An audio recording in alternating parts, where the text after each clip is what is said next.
Hey, hello and welcome, makers. I hope you're. I forgot what I was going to say.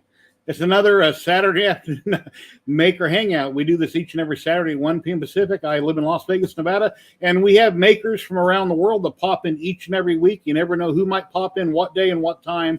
And I usually stream for around 3 hours. But I have two people in the back room. I'd like to pull them in, and we'll get going. Hello, everybody in chat. I seen all your comments. I threw them up on the screen. Welcome, everybody, and let me pull them in and see what we got going on. Hello, Matt. Hey, how's everyone? Real good. Hello, Kenny. Word. How you doing? Hanging out. You? Oh, pretty good. Got my bamboo running. I'm working on this little thing. I got all printables. You pull the zip line like he's a little kid and it goes, meow. Well, I printed this on my Chi X+3, and the tolerances were too tight because I got this little round thing with a square hole in it, a little square thing, and they won't go together. So I'm reprinting it on the bamboo to see if it's the printer or see what it is. But that'll be pretty cool. And ladies and gentlemen, we've got the one and we've got the only. We've got the real Sam Prentice popping in. Hey. Hey there. Hey. Wow. How you doing today? Introduction and a half. I'm really good today, actually. And I thought I would get on very quick because I spoke to Scott earlier. And Scott said that he was going to try and beat me on the stream today. So I made sure I set the time to make sure that I knew you were streaming just to come on, just to do this. Ladies and gentlemen, Scott, Edge of 3D.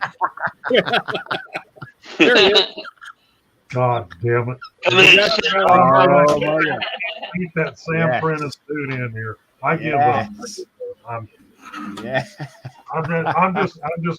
just going to switch screens here, and there we go. Yeah, we'll just watch an Ender 3 print. Nice. Well, there you go. Look, there you go. And Sam was right in the middle of saying something, and you just talked all over him. So now he'll be unable to concentrate for the next 5 minutes. Yeah, whenever somebody's in the back room, I don't want to leave them sitting there too long, so I have to interrupt whoever's talking and pull them in. So you can leave me sitting there all day. All right. I'm good with it. Hope everybody's doing well. I hope everybody's had a great week. These Saturdays keep flying by. They're on Zoom really quick. So, Sam, are you really drinking coffee at 9 o'clock at night? I really am drinking coffee. Yeah, decaf, I bet. I drink decaf 24/7 now. Are you planning drinking on Irish coffee? You know, Irish coffee. This is a posh coffee from the machine. So, yeah. No, nothing like that. No, full coffee. I've got this. I've got the new Pop Free, and the software keeps crashing. So it's going to make a great review, isn't it? Yeah, this is the Reader Point Pop Free that arrived a couple of weeks back after TCT. There it is, and I thought, you know what, I'm going to scan some stuff in, and yeah, I have to use it. You're on Starlink, right, at home? I am, but the thing is, I'm through about 5 devices, so I'm not plugged into the main wire. Is it? Yeah, you're really blurry, but we can still tell who you are. Oh, that sucks because my picture looks really good. Now, right there, it looks good. Now it looks good. Scott agrees. Agrees with what? What did I agree to here? What am I missing? We'll have to wait and see. Yeah, so I'm on a weird network at the minute. It's not the main network. So I could try changing it over, though. I'll give that a go. Hang on. That's happened to me before. I go back and watch my video after the fact, and it's like, why am I blurry? I've got my internet cranked up. I'm on a high tier on cable, and I don't know. I don't know if it's OBS. I don't know if it's StreamYard. What I'm seeing on camera isn't always what I see when I look at my other screen over here. I got Twitch on another monitor, and I can see what the quality looks like. He's freezing. Yeah, he's frozen. You're frozen, Sam, at the moment. 3DP UK, hello. How are you doing today? Hey. Good to see you, Phil. Army Dog Creation, first time watching from Bakersfield, California. Well, welcome. We're all makers. We do this each and every Saturday, 1 p.m. Pacific. We talk about 3D printing, lasers, resin printing, CNCs, a little bit of anything and everything, dragsters, a little bit of everything. Now we lost that all together. Now we can have a peaceful chat. He'll probably pop right back in. Well, probably. Hey, Derek, how you doing? Del Los Logos 3D printing. Hello, Kate. So what's new, Scott? What have you been up to? Well, let's back up to Tuesday. It was 105 degrees here, and my house is 3 years old. I walked in the door Tuesday evening after work. I went to Sam's Club, bought a bunch of groceries, opened the door at 6 p.m., walked in my house, it was 96 degrees. Central air was dead. Wow. So it's too late in the evening to call anybody. I called multiple companies, got all answering services. Nobody called me back. So I'm like, I can figure this out. I managed to get it running twice that night, but never for more than a few minutes, and something else would die. So I gave up, decided I had this all figured out. I needed a new board in the HVAC system and a new 24-volt AC transformer. So Wednesday morning, I go buy a new 24-volt AC transformer and a new board spent $300 on the pair. Come home, install them, hit the switch. Beautiful. Ice cold air blowing out of the vents. I go back to the office. I walk back in Thursday evening from work, and the house is 100 degrees inside. It's dead again. Wow. So I immediately went out and got in the car, drove to Sam's Club, and bought $1,000 worth of portable air conditioning units because I wasn't doing that again. Called the one on call service again, and so finally I got the air conditioners, the portables up and running. I went to diagnosing it, and I had made up my mind that the problem was the 240 volt contactor on the outside unit. So I ordered one, and I ordered a new 24 volt AC transformer again. The company calls me the next morning, and she's got a technician that can squeeze me in an hour. He's on his way. So I come to the house, and he shows up, and sure enough, exactly what I had it figured out. It was the 24 or the 240 volt contactor. That was the problem all along. And when it was triggering, it was backfeeding high voltage back to the system and burning everything up. So the technician replaced it, and he said, I'll tell you what, next time, he said, when something like this goes wrong, he said, start out there at the cheapest part and work your way backwards. Because if I'd started at the contactor, it would have cost me a contactor and a transformer Wednesday morning, and my air conditioner would have been fine. And I couldn't return the board. He said, there's nothing wrong with the board you took out. He said, I guarantee you that. So he went ahead and he gave me $100 for the board, or took $100 off my bill and took the board from me. But so I have Central Air again. So then I got back to working on printers. So, Scott, you going to get a home warranty? I don't need a home warranty with a 3-year-old home and a 6-year warranty on this system. Yeah. 6-year-old, but you're buying all that stuff. Yeah. So what was the actual problem again? What actually was wrong? The actual problem was the 240 volt contactor on the outside unit. So quick disconnect? No. The contactor inside, it's basically a relay. So when your inside unit sends the 24 volt signal out to the outside unit, that contactor turns on the 240 volts. Okay. That's where the problem was. That coil on that contactor was shorted out. So when it was triggering the 240 volts, it was backfeeding almost 80 volts into the system. Wow. And popping the fuse on the board to protect the transformer, which I kept sticking new 3-amp fuses in there. But you can only hit that 24 volt transformer with that high voltage so many times, popping the fuse before it just gives up. And I actually burned up 2 of them, the original one and the second one I bought. So, hey, look, the apprentice is back. There he is. And he's not blurry. Looks great. It's really weird. Every time I come onto StreamYard using that network, it always just goes to crud. It's really bad. No, hang on, Joe. It's not, the contactor is not it's not a motor starter. It's actually I'll try to bring one up on screen here. Yeah, hard start relay is what I used to have trouble with my air conditioner years ago, and I replaced it myself, and it's been fine ever since. But I got a air conditioner on the roof. I don't have a split unit. And my house was built in 90. When was my house built? 88, 98, 1998. So let me do this. I got to get my right screen here. No, we want left screen. Oh, nice, Roger. It's got a P1S. Nice. That's a 240 volt, 24 volt contactor there on screen. And the coil down here, so it puts 24 volts in here. Your 240 comes in here. One leg goes all the way through. The other leg is on like a relay in here. And then this coil down here triggers that relay and kicks the second leg of the 240 on. Okay. This coil was shorted out, and when it was contacting, it was backfeeding high voltage back through this into the system. So that's what it was, and it's now fixed. All right. And it looks like my screen has got a serious delay. No, Brandy was 97. Brandon was, no, wait a minute. Brandon, my son was born in 88. He was a little kid and I moved in here. I moved in Thanksgiving weekend, 97. And I've been here ever since.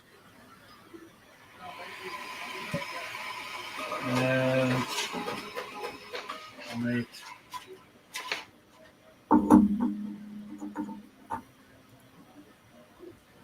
That's been busy. Yeah. Yeah, I ran out of white. I only had a little bit white left. So, the white what you see here is basically all what I had left. Like half a roll of white, and it was not enough to do the same width. And I'm like, I'm out of white. I'm dying here. So, Yeah, Army Dog Creations. I'm down to 2 lasers right now. I've sold 6 or 7 of them. We don't talk that much about lasers on this live stream, usually 3D printing primarily. Occasionally somebody might come on and talk about diode lasers, but it's usually about 3D printing most of the time. show us how far along you are with your wheels there, Sam. Come on. Oh, not in this room, unfortunately, mate. I don't have them in this room. Likely excuse. I would love to, though, normally. Not as far along as you are, but I've only my got one bearings done. are. I've only got one done. It's taken me 2 weeks to get one done. You have to get warmed up to it. Yeah, I got warmed up to it all right. Yeah. Well, we spoke earlier, of course, and then I went on to another call shortly after that, and we've now got a name for the or a prototype name for the go-karts, the 3D printed go-karts that a full-size human can go into. So I've got a Discord channel that I'm about to set up. Just been kind of messing around with that, really. Is it something along the lines of 2 shovel ass handles wide, something or another?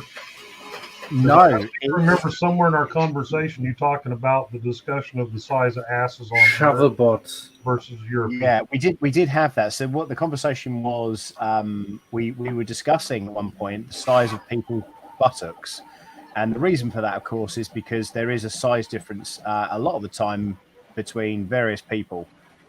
So we went along, but this wasn't kind of to do with that. We went along with a few names, actually. So here are a few names. We had Greenspeed, Eco 3D 3D Drive, then Electroprint, then 3D Evolution, Printed Powered EV, Eco Zoom. We had all sorts of different ones. And then we came up with Print My Ride. So that's what we're going with. That was just like a mic drop moment for me. So a bit of a nod to Pimp My Ride, of course. So, yeah, Print My Ride. That's what we're going to go with. So why not? Yeah, print my rides. That sounds good. So. Speaking of the go-karts, so are you guys familiar with that? I forget his name. He's got a heavy accent. Ivan Miranda. Ivan Miranda. Bingo. So you guys are talking about that size of go-karts. Yes, Ivan, the idea of all this is that actually Matt Denton came up with the first sort of 3D printed go-kart, which was a Lego one. And Ivan's then basically jumped on that as well. And then the idea was that I'm supposed to be doing one as well, and then we're going to have a race. That's kind of the idea behind it all, because we're all Polymaker branded sponsors. So the idea was to, and we're all in the UK or in Europe. So what is that noise?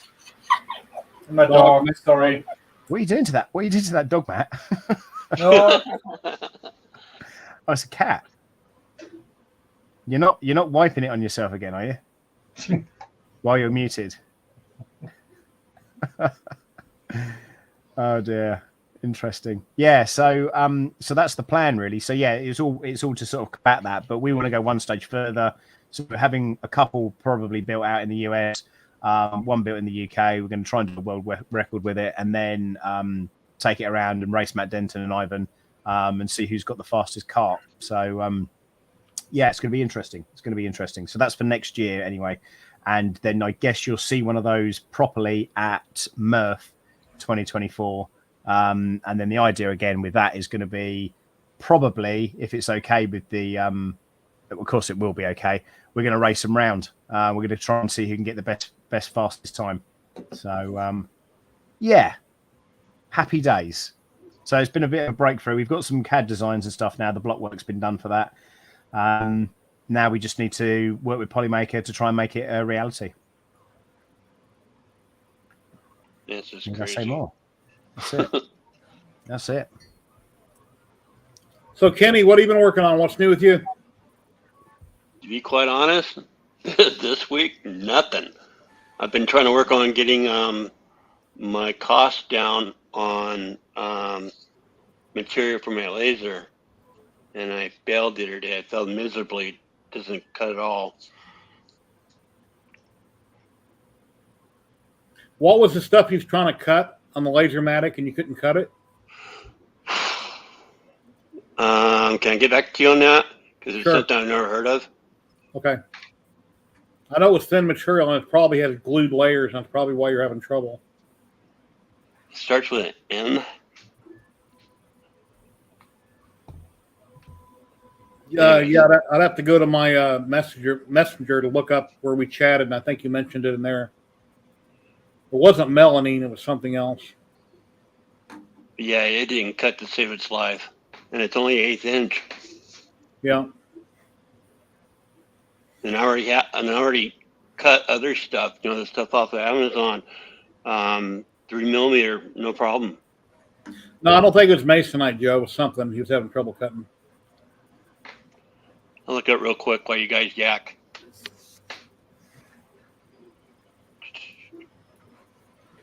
What do you got there, Matt? Well, designed this for. Can't hear you, Matt. Put your mic down. I made this for a shop in my neighborhood. It's basically a cigarette shop, Uh-huh. and all what they sell is tobacco and all the paraphernalia for that, So is that a wick? What's hanging out the top there? Yeah, it's a wick on top. You can pull out like the tissue papers. You can pull out more and more, and all what you need to do is put this thing in, and It looks like a smoke bomb or an M80, and he says it's not. no. And Sam I did make it look like a small little grenade, So. Hey, Papa Bear. Sam said it looks like a butt plug, but he didn't want to say it out loud. Maron, I've never heard of that material. Maybe if you want, I can attach some chains for you and send it to you. That sounds hot. I'm down for whatever, man. You know me. Here's a link when we'd like to drop in. You're welcome to do so. Yeah, Matt said he heard something crazy. He said he heard somewhere, Twitch and YouTube. I don't know if this is true, and I can't imagine it is, that if you're vaping or smoking in your videos, they might ban your channel. I haven't heard of such a thing. That'd be crazy. I'd lose most of my content. I vape in a lot of my stuff, especially live streaming. Can't imagine. Not that I've heard. I mean, it's not beyond the realms of reality, I suppose. But I think there's a lot worse things going on in the world than people vaping. To be honest with you. You think so? Yeah. I'm not sitting here holding up a pack and promoting a product. Exactly. I made a screwdriver handle that people thought was a butt plug. Awesome. I'd like to see that. Scott especially would like to see that, I think. I saw a video the other day where a guy held up a pack of Lucky Strikes. I'm like, damn, there's free advertisement. Yeah, most shows you see nowadays, I don't know why, but whenever they show the show, oh, we got a raid coming in. See what we got here. Let me move my camera over. Is that a raid? Free Heathen just raided with 24 viewers. Welcome, Raiders. Welcome, welcome. My name is Jerry. I'm with 3DHP, and each and every Saturday, we have makers on from around the world. Like we got Scott, Edge with 3D here. We got the real Sam Prentice, not the fake one. Matt German is here, which is a lot of live streams. And each and every week, every Saturday, 1 p.m. Pacific, we have up to 10 people at a time on screen. We're live right now on YouTube and Twitch, so please consider following, subscribing. If you're on Twitch, see my sub goal up there. It says 2. I've got 2 subscribers. Someday I'd like to get to 100. But anyway, I really appreciate it. Free Heathen, I hope you had a great stream. Thank you very much for the raid. And I just started going on here about 21 minutes ago. So we should be here at least for another 3 hours. But thank you very much, my friend. I really appreciate it. Let me share out the link. If anybody wants to drop in, here's the link to do so. Hey, Pestless. Hey, Free Heathen. Yeah, we've had at work this week. We've had quite a few fake Sam Prentices trying to hack my email. So that's been quite interesting at work. I know. So You should have just given that long lost cousin from Nigeria your banking information, so he could have transferred you the $24 million. I've been waiting. I've got to be honest. It's one of those things I have been waiting for quite some time, and I'm still hopeful, crossing my fingers at every moment, of course. You never know. What is that? Star Wars. Looks like it. So, TIE Fighter? Wow. Yeah. I had to throw up something once in a while. Take care, Free Heathen. Have a great day. See you, Free Heathen. Have a good nap. Yeah, that's my last name, by the way. Anyway. So people talk about me every day and don't even know it. They talk about taking a nap. No relation to George Knapp, the alien guy. Yep, the alien guy, George Knapp. I'm not related, but it's spelled the same way. K-N-A-P-P. Knapp. He's related to him. Yeah. Yeah, I got my Ghostbuster car for sale on Facebook Marketplace, and a couple people messaged me, and they said, hey, you want to sell Paul the alien behind it? And they wanted more information about Paul. They could care less about the Ghostbuster car. Yeah. They just wanted to know what was sitting behind it.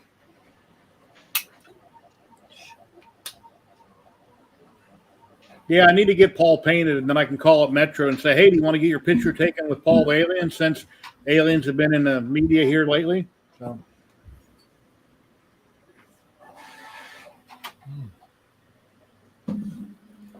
Yeah, Pete, I've seen your picture over on Twitter. You have a lot of filament, quite a bit of filament. Oh, we're not going to walk out in my living room. Yeah, I'm waiting on some filament right now. But I do still have a Titanic in the bathtub over here in the next room over that never floated, and it's still sitting there. I think everybody's waiting on filament at the moment, are they not? Yeah. So My 4th roll from Bamboo. I finally I got have that some extra G-Tech number. filament right now. I mean, Jerry, I'm you ever pretty get good stocked yours? up with G-Tech, so, A few days ago, yeah. and that's all G-Tech. So Okay. that's G-Tech, and I have 3 rolls of. Actually, this is not. This is everything else from Polymaker what I have left. Almost out of everything of Polymaker, and this is all G-Tech and Eerie One. So I like the new Eerie One filament. That's actually this one. The dual How is it color that Bamboo are not supporting you with your lipophane stuff?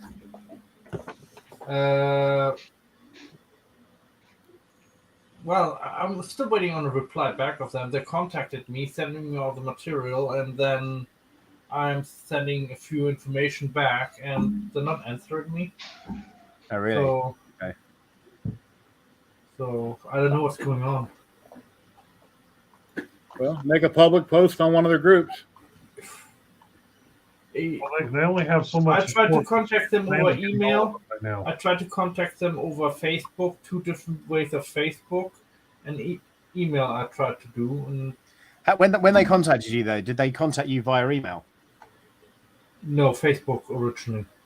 Oh, right. Okay. Interesting. Yeah, there's a bit of a the best thing to do is when you get a contact from somebody.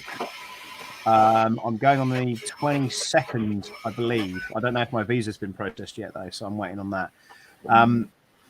Whenever you get a contact like that, try and get their email address for. I do have an email. Well, you have that person's email address.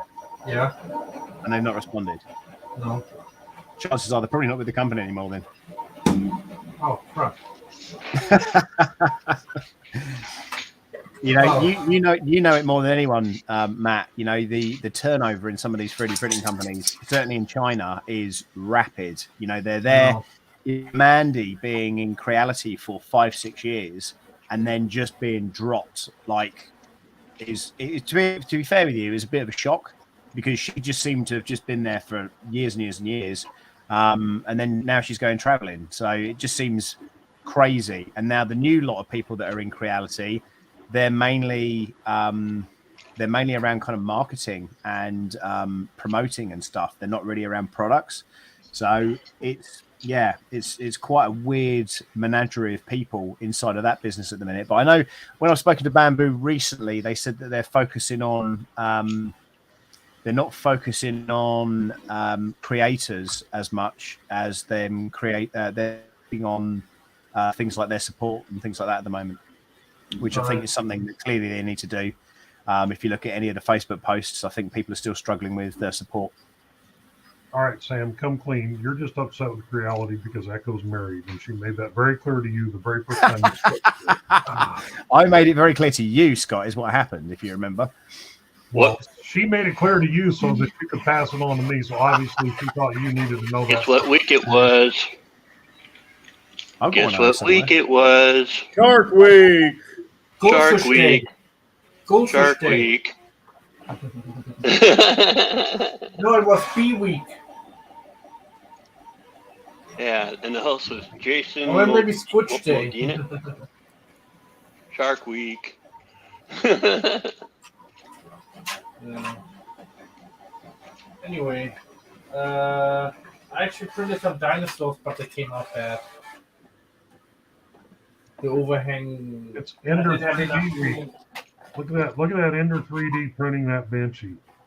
Isn't that an awesome sight? Oh wow, man! Slow, isn't it? That's high-spec stuff right there. Woohoo! Slow, isn't it? What are you printing little boats for, Scott? You got nothing better to do? Hey, I just got done doing I'm still finishing up the video for Big Tree Tech for that Manta E3EZ board that's in there. So, you're going to print a Banshee. Okay, so it didn't make it any quicker then, no? I just used the stock profile. I haven't sped it up. That's next. Oh, I see. I got a Manta in my rat rig. Yeah, I need to experiment a little bit with the cooling. There was some trouble with the cooling over here. You can on the Bamboo? Yeah. So my overhang under the chin is very rough. It's hard to see, I think. Yeah, I know. I have a bad camera. That's a problem. I don't know. Oh, Digital Dragon, how you doing today? No, can't focus it on. Sorry, guys. No, but it's very rough. I've got to make some picture and post them. But I'll still give them a Dragon. If that belt printer's printing that fast, that's pretty good because the belt printers are very slow. And yeah. Nobody can ever get that through their head. Look what I got. Slow. A potato. No. Wow, I love your Space potato, rock. Gary. It was a rock out of my. It was a rock out of my neighbor's yard on the side of the house. I got my little rake. I pulled it over the fence. I'm going to engrave it. There's a whole pile of river rocks on the side of my neighbor's house. They're renting next door, so I went and grabbed one. I'm going to engrave it. And if it works well, then maybe I'll grab a whole bunch more and drag over so I can reach through the fence and get them, so I don't have to go buy them. And then what, you got this wrong back over there with nasty How messages that works, on them, or? you know, if it explodes or if it I don't know. don't. I'm probably going to engrave fossil or something into it. Download a file and engrave it on the LaserMatic 10, or the Otur. I'm not sure which one. You did it right. The LaserMatic 10. Yeah. I don't have any, I thought I had some on the desk here that I'd engraved, but I'm not seeing them anywhere. I really need to clean. Hey, Jerry Cooper, how you doing? I am doing some logos or some Peterbilt logos for a friend of mine that owns a trucking company that just bought a bunch of new Peterbilts.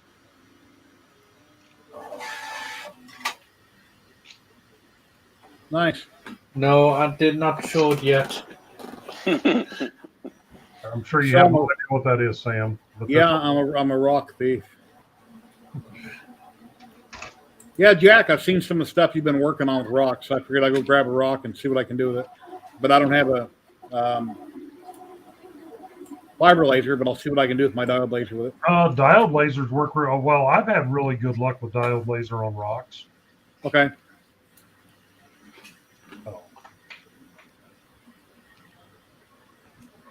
Jerry, no, I'm not going to offer different ratios before Murph. I don't have time. I've got way too many things to be. That takes a lot of work to design new gear sets. So, not before Murph. Maybe by Rocky Mountain next year I'll have some different gear sets available. But right now, I don't have the time. I got way too many things to get done, and you know, last time I looked, I had 3 months before Earth, and now I've got 2 months exactly. If people want to print for next year, let's say Rocky Mountain Rep Wrap, when might something new come out? Are you going to do a drastic change or the same exact designs, or you guys don't know? I'm not doing anything different with the dragsters at this point that I know of. As far as what Sam does with the death racers, I mean, we've already got a new drastic design out there. It's right here. So, I mean, this thing right here is the bee's knees, but it's just incredibly expensive to build. So, well, your one looks like a roller skate. What's that? You could definitely make some roller skates out of those. You look good in a pair of roller skates, Scott, to be fair. Put one on each foot, and then a controller in each hand, and see if you can drive. So, I really got to just bite the bullet and build the other 3 wheels, because everything else is done for this. That's what that'll all need to be built out of this stuff, man. It'd be quick. Yeah, my niece is actually staying overnight here, and she's learning how to use Tinkercad program. Let me interrupt for a minute. Ladies and gentlemen, we got somebody that doesn't come on very often. He's an awesome maker. Kenny's going to love to see some of his models from Red Dad Steve, I think it's called. He does a lot of amazing work. He lives down under, way below us, and it's probably pretty early in the morning. Ladies and gentlemen, the one and only Kieran. Been a long time, buddy. How you been? Oh, surviving. Yeah, living the dream as always. Just everybody else. How's the life as a geologist? What is not a science, by the way? No, speak for yourself. It pays the bills. If it pays the bills, it's a science, Matt. Yeah, Kieran used to be a regular here every week, and then he got on Maker Deck, and he's just been busy with work, and now he comes in about once a month or so, and it's awesome to see you, Kieran. Yeah, good. Nice to be on. Yeah, it's sitting here at 4:30 in the morning here. So yeah, Michael was going to pop in last week, but he said because of the time difference, it's really early. So he said, 4:30, that's pretty early. Yeah. So because we don't do daylight saving. We're in winter here now, so we're 13 hours ahead of the East Coast, 15 hours ahead of the West Coast. So yeah, it's quite a big difference in time zones for sure. Hello, Piers. How's it going? Yeah, Kieran, Kenny on screen here. He lives in the Vegas Valley. I won't say Las Vegas since he lives in Henderson, but he's still in the Valley. And he's been printing a lot of stuff by Red Dad Steve, I think it is, a lot of different models. And Kieran has probably 10 or 15 behind him he's done that are beautiful. Well, quite a few. I've been working on the Flintstones at the moment. Do you blow any of yours up? You know, like I know he starts at 100. I go to 130 on mine. I keep them all. The only one I've blown up is Tweety. Yeah, Tweety, I see where you blew him up. I blew him up to 200% just because his legs at 100 were just a bit too delicate. Yeah, I already broke his legs once. Yes, I blew him up to 200, but all the rest have been 100%. Yeah. But I'm working on a scary baby at the moment. There you go. Wow. Any ideas? Pebbles. That's the one, and that's 100%, which is scary because the other ones were a bit larger than I expected. As you may see, that's 100%. So that's Fred at 100%. Wow. If you're watching Brandy, there's my feet. She says I got Flintstones feet, but whatever. So they came out bigger than expected because you've got to do the set. You have to do the set. So. Wow, you did Dino too. Nice. And Dino. Well, there is the whole family. Don't forget. Yeah. So he's got a Marvin on the shelf. Not the Marvin. Betty. No, Wilma. Betty. That's Wilma, even with the necklace. Yeah.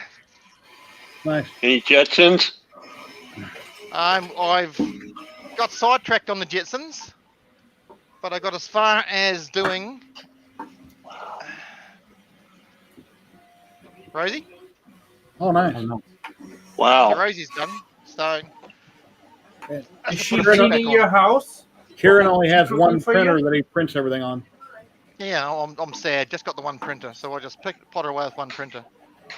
And you can see behind me, I've got Marvin and Elmer Fudd and Bugs Bunny and Yosemite Sam, and there's Speedy Gonzalez and Marvin. So you do got Elmer Fudd. Sorry, I didn't mean to cut you off, but you do got Elmer Fudd holding the rifle with Bugs Bunny with his finger in the barrel. That's the one. Yep. Yep, so, that's what I did. Yep. There's Elmer. That's what and he has done the standing bugs as well, but I've left it as the one on the hole. So. Yeah. Oh, you did the standing one too? No, I haven't done the standing one. I didn't do the standing one, so. Yeah, I got that one. Yeah. The models are on Thingiverse and Printables. Red Dad Steve, is that the name? Correct. Yep. One word. Red Dad Steve. Okay. Very talented guy. Very talented. Very nice guy too. I've talked to him a couple times. I like that one. Yeah. You print out everything in separate colors and then you just glue it all together. That way it's perfect quality. My hat is dark brown. I didn't have that color at the moment. Yeah, colors are the hard part. Getting colors on filament to match. Yeah, Paramount. I've got his link posted. There she is. She's in chat. Yeah. My niece is actually staying over. How are we doing? Very nice stuff. Yep. Yeah, I do like his stuff. It just fits together so well. The only trouble is a lot of the small parts. You may have to print some of the small parts more than once, like the eyes. Like I'm going to do Pebbles spots. Little bit stringing. It's done. No, that's a fishing line. That's a lure. Yeah. This is a fishing vessel. It's fishing. That's a lure. Sure. Oh. Anyway, fresh off the printer. First print with it. Cool. Let's all hold our benchy. Okay, let's all hold our benchy. Little water line, little stringing, but hey, it's an Ender 3. And that film has been out. I'll drop the link for Red. I'll drop the link for his models in chat there, Jerry. You can post that. All right. Talking about models, my niece, she did a model, and I'm gonna show it off. Hold on. This is Thanos. Everybody knows that, right? So that's what she created on Tinkercad after an hour. Yeah, she's been working with Tinkercad for an hour, and it's pretty good. Looks like a Thanos. I thought that was a judge with white hair, and she says, no, that's a helmet. Thank you, Jerry. she's actually watching. So Yeah, I told her it looked really good. Yeah, it did. Very nice. yeah, thank you. Yes, it's pretty. It's not cold over here. It's cool. I mean, we're looking down here at about, I don't know, it's 10 degrees, 12 degrees here at the moment. So it's quite cool down here in Australia. So 108 Fahrenheit in Vegas. Nice and toasty. Yeah, I'm sure it's toasty over there. I'm sure that rock you held up was a fried egg in the morning. You know something? Yeah, when I picked this up, I had to hurry up and get in the house to get under the cold water because this rock was pretty darn hot. It wasn't burning my hand, but it was extremely warm. Add a tribute to our friend from down under. How many of us have tried Vegemite? Jerry has. Kieran bought me some off Amazon. Kieran bought me some about a year ago on Amazon. I think Jerry some. Yeah. And I got Sam likes it. I No think. Vegemite? Okay. It's super, super salty. It's black. It's real dark, brownish, black, and it tastes like salt. It's really, really salty. But great thing for casseroles and stews. Perfect for those. And you said grilled cheese. Yeah. And grilled cheese. Yeah, under grilled cheese. Yeah. Oh yeah.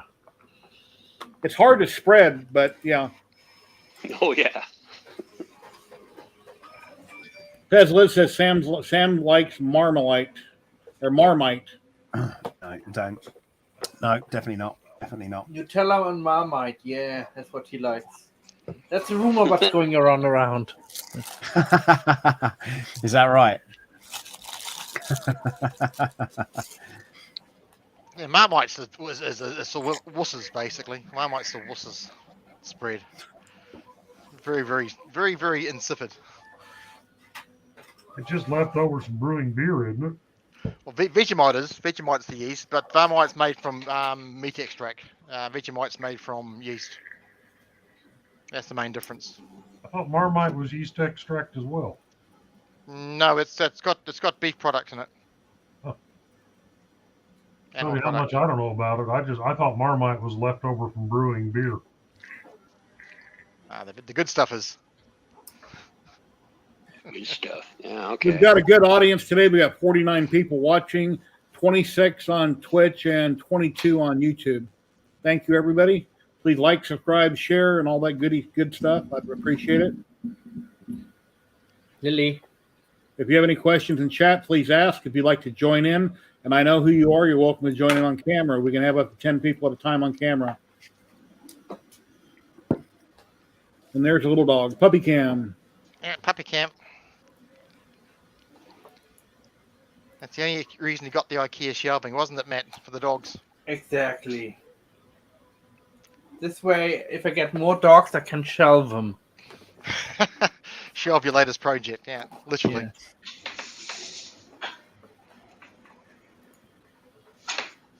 What's your weather like over there, Matt? Is it still pretty warm in the UK as well, isn't it?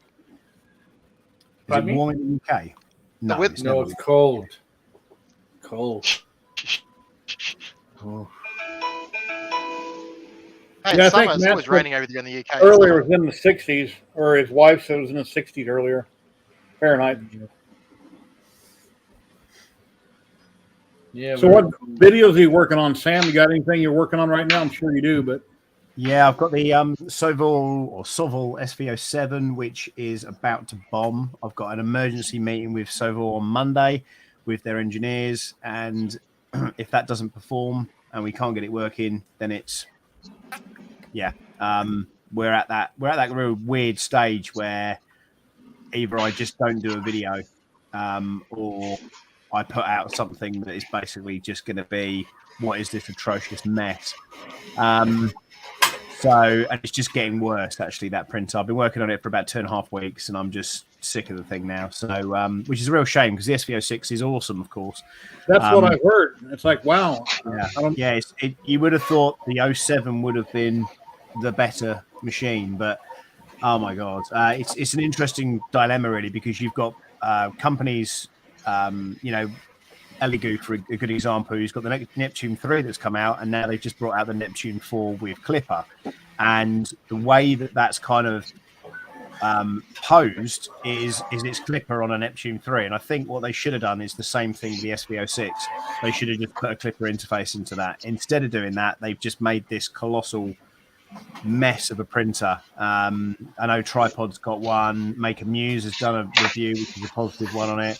And yeah, I mean, sure enough, it the initial prints weren't all that bad, and then the eventuality was just like chaotic towards the end, where it won't extrude properly. There's just a ton of issues with it. So replaced loads and loads of things. So you made a big mistake buying the Sovol SV06. Yeah, we all recommended she buys SV06. Now she says she's having trouble with it. I don't know. Oh, really? I don't own one, but I've heard nothing but good things about it. The Tripod's a huge fan of the SV07. It's just needing to be put back in the box and just to be shipped back to them. I think everybody that owns one should return it at this point in time. And it's just ridiculous. Yeah, there's a huge, great fan on the back of it. How can Tripod have got a printer that doesn't catch fire or blow up? Well, exactly. I think it's a conspiracy for Tripod. Actually, they took his leg. Now they're trying to take his life. You know, that's what we're. Oh, he shipped it to TH3D. Yeah. So Tim's going to have his magic hands on them. It probably converted back to Marlin. So I don't know. It's a weird one, really, because I just like 3D printing companies getting into Clipper when the community had already done that on the SV06. They'd done a wicked version of Clipper on it. So to go and kind of launch another product, and people were really excited about it. It's very disappointing. Put it that way. Very, very disappointing. It looks old. It looks like they just used old parts from printers that didn't sell. The logo looks trash. The whole hot end looks bad. There's nothing positive I can really say about it, Jerry, to be honest with you. It looks like the motherboard is straight out of a Creality Ender 3. Yeah, I mean, they're partnered with Creality, so, the majority of the time is that they will come up with a using part. What's that loud noise? Oh, that's really loud. Might be Kenny's mic. Well, it won't connect to Wi-Fi. It's got an MKS board in there. It's just bad, real bad. And then I've got the Revo point, and the software keeps crashing. So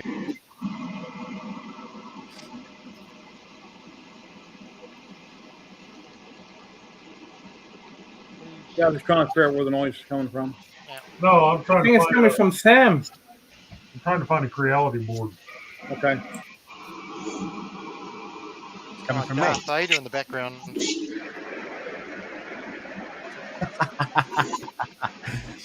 Thanks, John. Yeah, that noise that's coming through is bad. What does it sound like? 'Cause I'm not hearing it. Somebody breathing hard in the microphone. Hear it.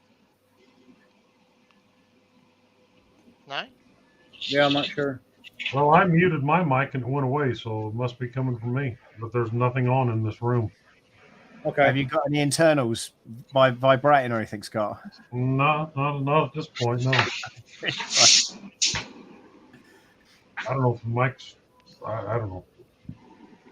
The only thing I got going is my ceiling fan. Yeah, Kenny has Bose eyewear on. It's got a mic and speakers built into his glasses. I'm fancy that way. Yeah. Only if you could change out the lenses to different colors.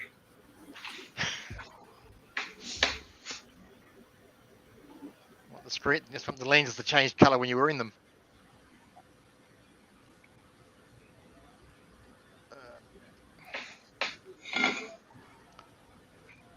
Trying to catch up on the...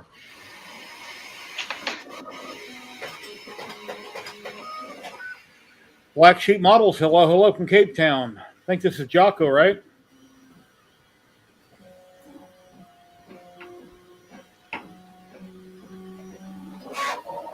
Yeah, I invited Liam. He's not here, but maybe one of these days he'll pop back in. He was here a few weeks ago. So I guess he's busy with life. It happens to everybody. Unfortunately, it does, but at least we're living it. It's okay. Can't complain. Yeah, I was watching on YouTube yesterday a bunch of people that had died in this last month. I was like, wow, a lot of different actors and stuff. I didn't know they passed away. It's crazy. Every day it's somebody new. Yeah. Guy from the Eagles just passed the other day. The original bass player. Mm-hmm. No, Kate, he's back in the U.S. now. He only went there for a short time. At least I think he's back in the U.S. Sinead O'Connor Yeah. passed away too. He visited. He's a leprechaun, right? And he just went back to hide his pot of gold. Yeah. You went to check on it. That's what I heard. Yeah.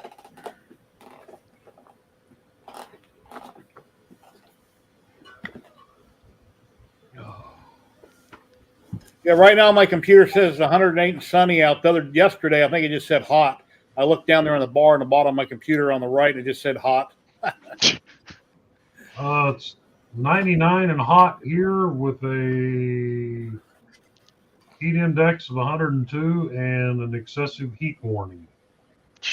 Yeah, they say it might rain tomorrow here, but it rarely rains in Vegas. But it's nice when it does, but then you got to deal with the humidity for a week afterwards. I'm not used to humidity. It snowed in Vegas one time. More than that. Yeah, it's pretty rare. Yeah, usually when it snows, it's usually on the outskirts of town, like Henderson and places like that, way up by the mountain, and then on the west side of town. But on the east side, it usually don't snow. It snowed on Christmas Eve because I got locked outside my apartment. Okay. Oh, in shorts. Whiskey In Pete. Florida? No, in Las Vegas. Vegas. I thought you said Florida for a second. Las At least Vegas. you had your shorts on. That's something, I suppose. First time. Well, yeah. Once I finally got back in the house, I gathered up my stuff, got in my car, and left, and divorced her ass too. So. First time I went to Las Vegas, I stayed at Whiskey Pete. Outside of Las Vegas, between State Los line. Angeles. Huh? State line, yeah. On the way to California. And it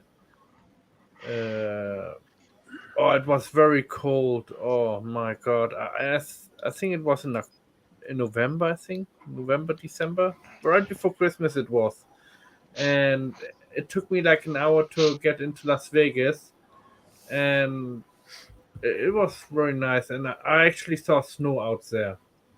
It rarely gets very cold in Vegas. It's almost perfect weather year round, and when it's really hot in the summer, it's dry heat. You don't walk outside and your shirt gets soaking wet. It's dry heat. It's not like that. So it's like turning on a blow dryer. It's hot, but not humid. Yeah, it's nice. You I can like stand in the shade in Vegas in the summertime, and you're not burning up. It's just the air is hot. So almost perfect weather. We don't have tornadoes, hurricanes, or anything usually. You find more humidity out in the strip at daytime, near the big pools and all that. I think stuff like that. Yeah, I think it sometimes gets unbearable there, and then they have to spray those little misting fans. Misters, yeah, they spray misters in a lot of places to cool there. Oh, up and down the strip, and everywhere on Fremont Street, there's misters everywhere. Yeah, I mean that makes it even worse. No, it doesn't. Not in that dry heat. Does anybody do weather stations? No, I'm the only one. Weather stations? What about them? Weather station. A home one. You had one? I did, but it died, so I never bothered replacing it. Okay. Thermometer and the humidity sensor and the rain gauge and the temperature. Little thing it spins for wind outside, yeah. Yeah, anemometers. Yeah. Because you can actually pull up my station on Weather Underground. Okay. I know, big deal. Yeah, to get I needed a tall pole, and it was it wasn't quite high enough, so to make it because I got in a bit of a dip. I know you can print out a weather station out on printables. You can print out a weather station on printables. Well, from printables, yeah. There's a weather station down the spinny thing, or what you need to buy is the material like the boards and all that, and you can thermometer, motor, a lot of things you have to buy. Yeah.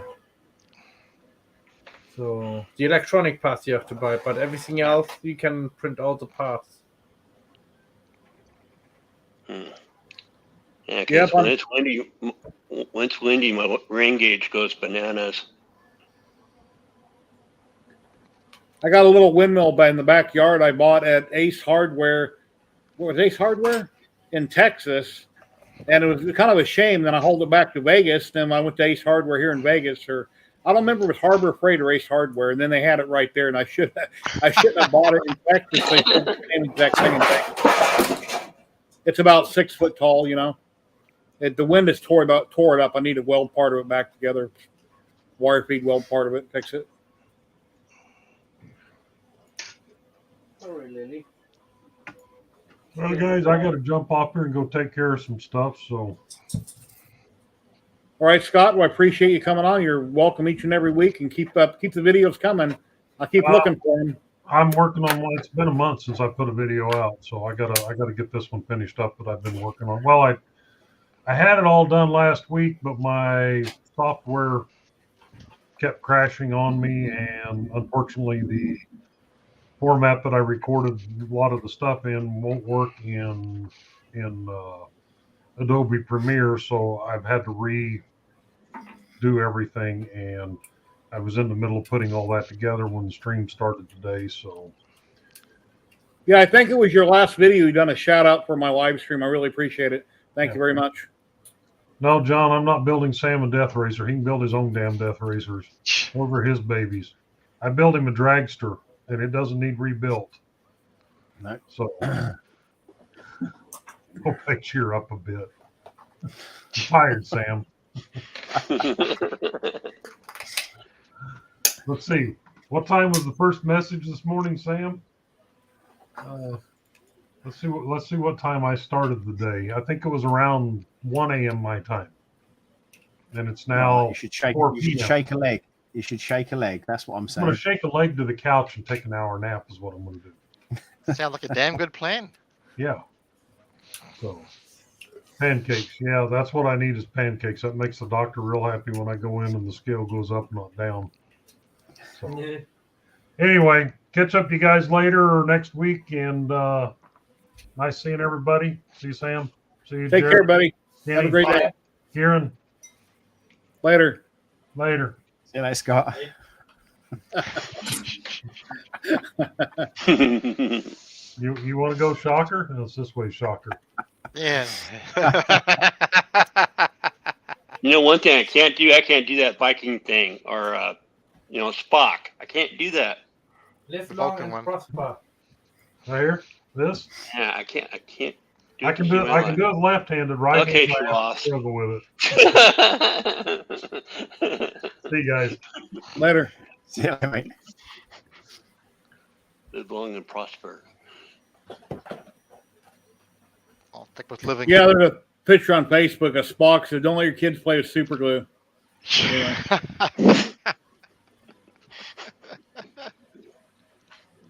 You almost made me choke. Well, we're getting interesting now with all the crossovers with Strange New World crossing over with the lower decks on last week. That was interesting. Or the week before. The Star Trek stuff. Yeah, I've been watching that. Animated. I forget what the last episode was I watched, but I've been watching that every week. Yeah, but they did the crossover from the lower decks, the animated series, and had the characters from that in the Strange New World. Believe it or not. Which is quite strange. I still can't believe he's still around. Shatner. I know Oh, yeah, he will he's live still all around. of us. He will outlive all of us. Yeah, him and Keith Richards. You know he's a robot. I dried my PLACF before I printed with it, but I don't think I had it in the dry box at the time. I don't know how much moisture it absorbs from the atmosphere right away. Do you know, Sam? No idea. A lot of this stuff is going to depend on your room, on your where you are, from a moisture point of view, if how much airflow you've got in your room or whatever. There's a ton of stuff around all that, and it normally I just whack it in a dryer and then just let it roll.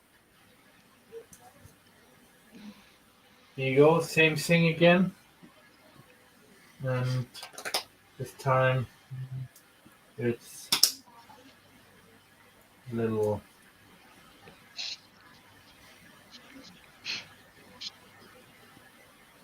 Okay. I know it sounds weird, Guy, but like I just would put it in a drying box or just get it up to temperature. It's normally PET G and nylons that's the worst. Oh, there's Matt's butt plug again.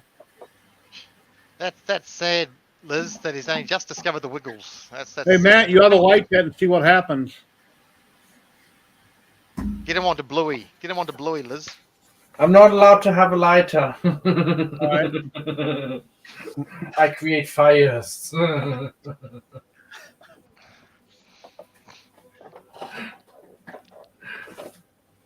Sorry, I can't stop laughing. Yeah, Rich, the LA Hobby Guy, tonight on their live stream at 6 o'clock, I believe is when they're giving away the Lasermatic 10 from Raleigh. I believe that giveaway is going to be tonight at 6 o'clock. I won't be joining their live stream tonight. I'll be in chat.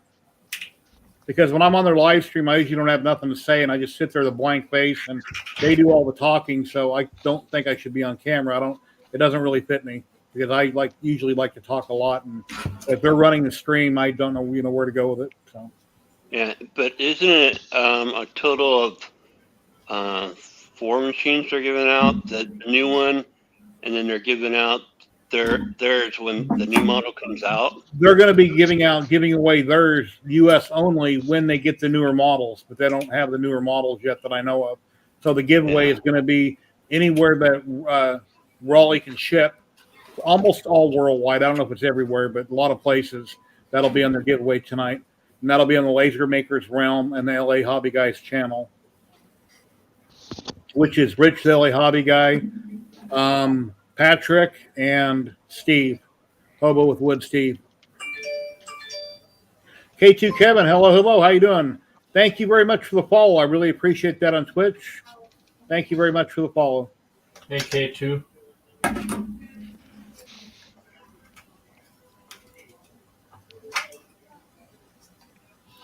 Yeah, it needs to be a little bit looser, I think. Yeah, when I smoked forever and ever, I had lighters everywhere. Now I keep a barbecue lighter in the kitchen because my gas stove, one of the burners sometimes doesn't light, so I use a barbecue lighter to help it out. You're not trust with matches. I'm not trusted with the crowns, so keep leaving teeth marks in them. Oh no.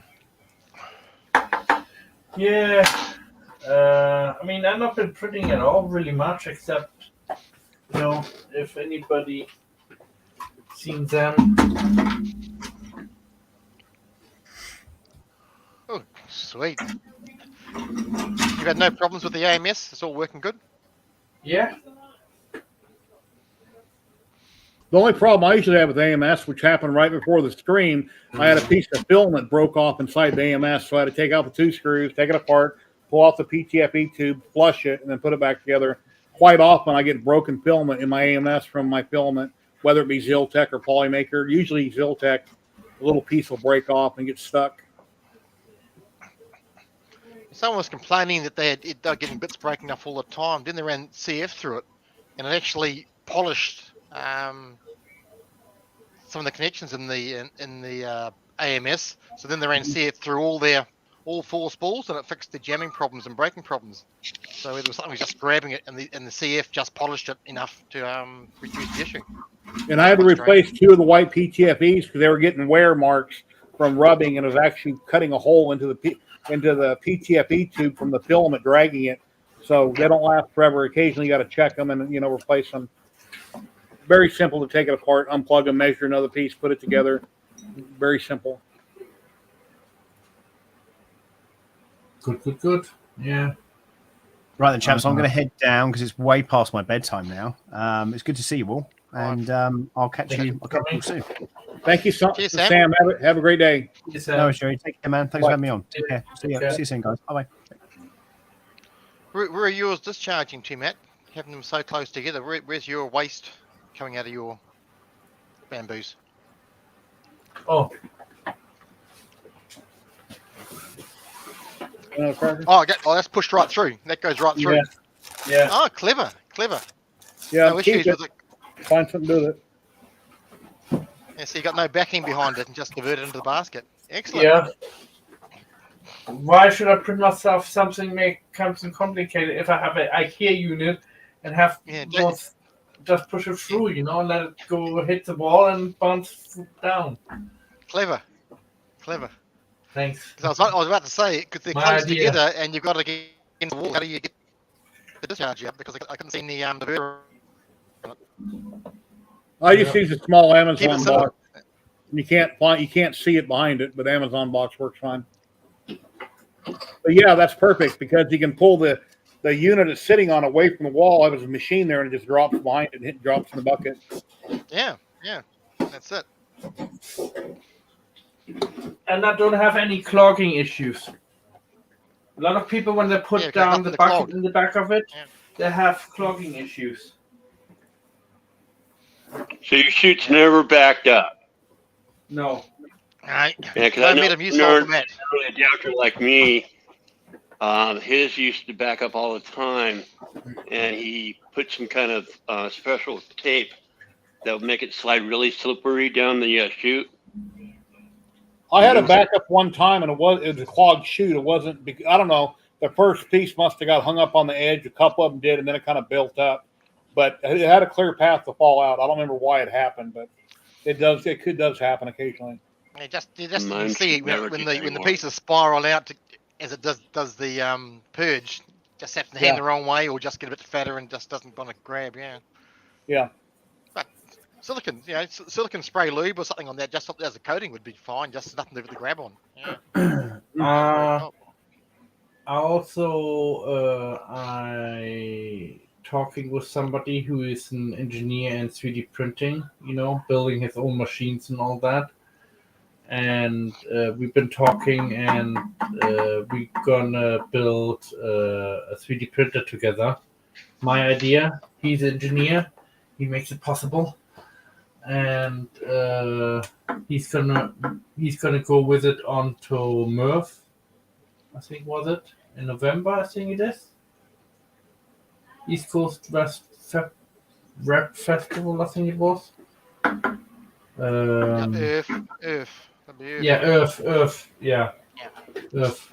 And there we're gonna show it off then the first build. So we have how he pronounced it, artist rights on the printer, because some of the things what we're doing with it is very unique and nobody have a printer like that out. And if you print a model, you don't need any supports. A printer when you print a model, you don't need any supports. That's what we're hoping for. A chin and things like that, the underarms, there's a lot of things need supports, unless the model was designed support. Yeah, but that machine will take care of it.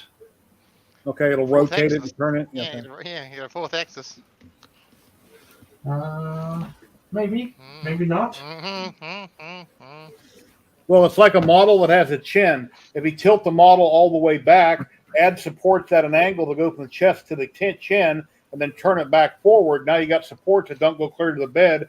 They go from the chest to the chin because you had an angle when you put them on.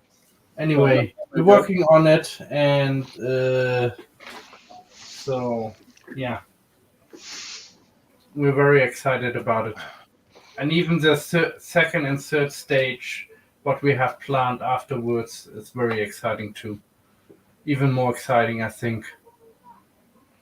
So we do. I did think about upgrades, do the printer in steps, and then maybe in the future come out with another printer, or maybe come out with an upgrade for that printer.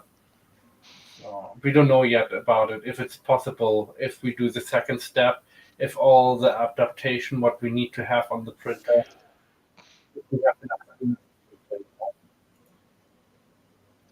Okay, John, I put 2 spaces in. Let's see if that fixes it. In my stream element, my link for Discord. Kieran doesn't use any. He just buys different colored filament, and they're all printed out perfect. Yeah, I'll show you. That's what's nice about these models. You don't have to paint them. These are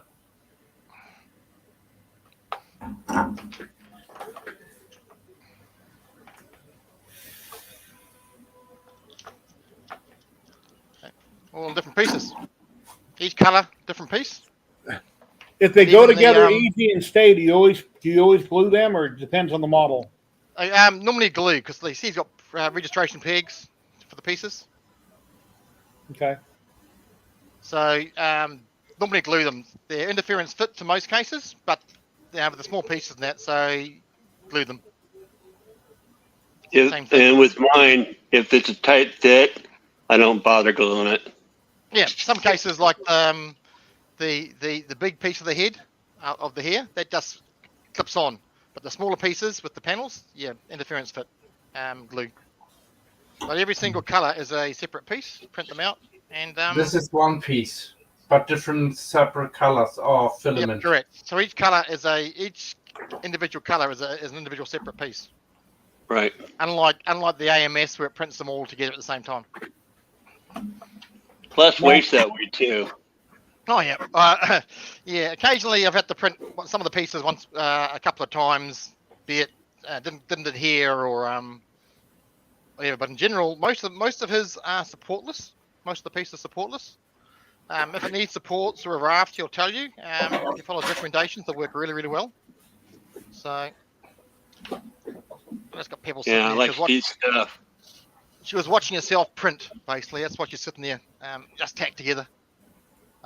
Putting the last bits for her now, the spots for her dress, and once that's done, I'll glue it together. Here, I'll reshare the link where those came from right here. Karen shared a little bit ago. You want to see Wile E. Coyote? See, Okay. yeah. Okay. Yeah, I'm very proud of this one. Beautiful. My own design. So even all the letters are individual pieces. The blue letters, the black, the yellow, Yep. the rockets, the string. Oops, there's another way. On one printer, that took what, a couple weeks to print? Yeah, off and on, because I work, so I'm not home all the time. So, and then you get the corresponding road runner the same. Me. Beep, beep. Yep. We're close on our colors. Which? Say again, Kenny? I said we're close on our colors. Yeah.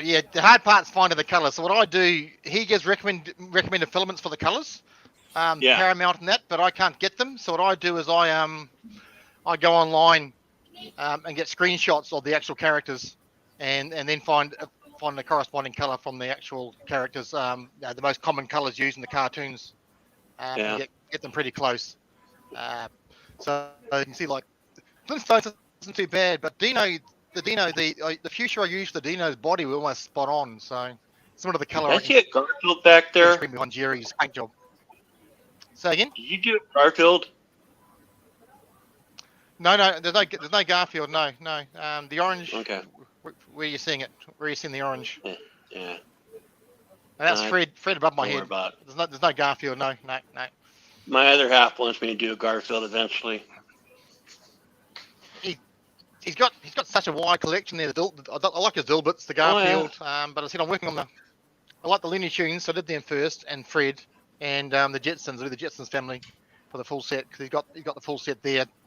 Judy, Elroy, the dog. And I can't really see trying to sell any of that stuff because it's no, I don't. This isn't for selling. It's purely for my own entertainment. It's purely for my own entertainment. Yeah. Because, and nostalgia. Come on. Yeah. Okay. Because the pieces are so small, they'd break off. You try to sell somebody, the piece will break off. Look at like a lot of people love my Yosemite Sam. Yeah, but when you look at, there's the pieces, they're so small. Well, that came out good. Yeah, they're fragile. Yeah, fragile. So you wouldn't risk them. Getting. I like I said, my Tweety, I broke his legs. Yeah. I had to reprint them. Well, that's it. But even Speedy's 100%. But you see how small the legs are. I mean, they're small. Yep. That's how small Tweety's were. So he wouldn't stand on those. So in the end, I just doubled the size. I got that file for Speedy, but I haven't done him yet. Yeah. Ladies and gentlemen, we've got Rob Meek popping in, the baby belt printer guy himself. Oh, Hey, Rob. guys. Hey, How Rob, you how's it doing? going? Good. Okay. Yeah. What's new, my friend? Oh, not too much. Well, I guess some. I'm getting more work done on the Baby Belt Pro. I have the gantry done on that now. Just need to do the base and assemble it and test it. But just been Nice. working outside all day today, so I came inside and took a shower. I'm tired. Hey, John. Yep, that's the baby belt daddy. What are you guys doing? What have you guys been talking about? Anything and everything. Sam Prentice was just on here, and Edge of 3D just left. I guess I knew I was getting on. I was having a brain fart on his name, Scott with Edge of 3D. Hmm. It gets worse when you get older. Yeah, I'm there. Sounds like it's been a good stream so far. We're And then all I there. came in. We're all there. Sometimes it's advantageous, but trouble is the wife never forgets. Correct, Jerry? Oh, yeah. Yep. We got 40 people currently watching on 2 platforms, Twitch and YouTube. Nice. What kind of baked goods do you have there, Matt?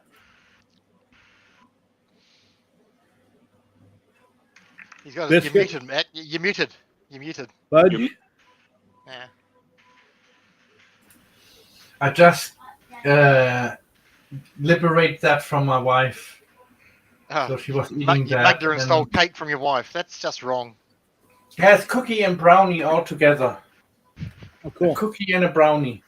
Yeah, That's not keep eating bad. those. Keep eating those. Yeah, I will. And look how slim I am. Yeah, well, just keep eating The those. svelte. Yeah, yeah. Wait till you hit 50 and you'll be right there with us. 50? I remember 50. That was a long time ago. Hey, Jerry. How old do you think I am? I said, wait till you get to 40. 50. You 44, 45, I don't remember. Yeah, I 45. said, wait till you get to 50 and you'll be right there with us. I'm talking about, I'm teasing, man, about The you know, middle-aged getting the middle-aged spread comes in. Yeah. Yeah, when I retired at 49, that's when things went to hell. My health, gaining weight, because I quit working out. I wasn't, when you work a job, you usually go, go, go. You don't eat as much, and you're really high energy. And then when you sit at home on your computer and talk to people and work on models, and you're not burning off the calories. snacks. 54. Youngling still Mr. I Jedi. don't snack a lot. 99 cents only is your friend. Luis is passing comment there, Matt.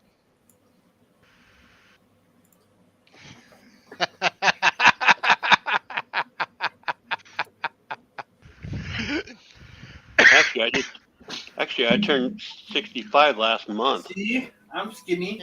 Yeah, I'm in shape. Round's a shape. I guess I'm the youngest guy in here right now. Pilsner. Anyway, yeah, I do need to lose a little bit weight, and I kind of feel bad now. She's making me feel guilty. Jack's firing up the CO2. Yeah, I was watching a thing on Facebook talking about some channel, or no, it was an Instagram post talking about AI and how AI can fake stuff. And I guess there's this one person that she has a channel. She's a model, bikini pictures, lingerie, all kinds of stuff. She has a huge following on Instagram, which whoever that person is, they're making a lot of money, but she's AI. She's not real. But if you look at the photos, you'll swear to God that's a real person. It's not.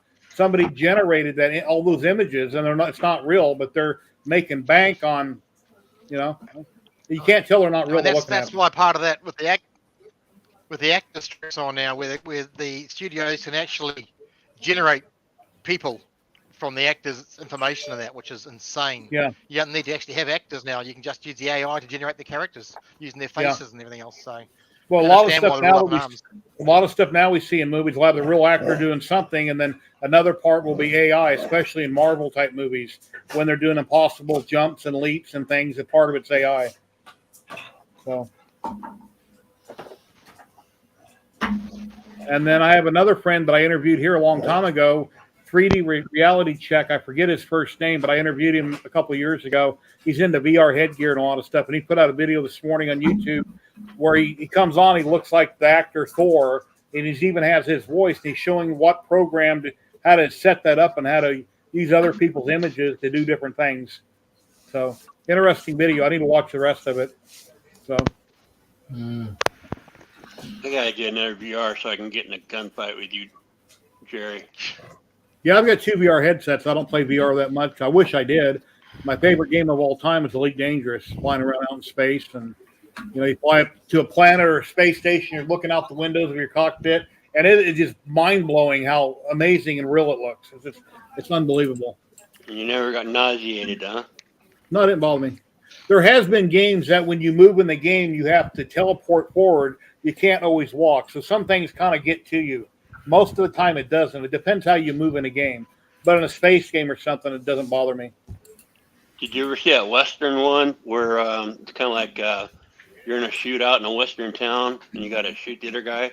Discord's still broken. Let me give you a direct link, John. Let me shut that down. 1 second.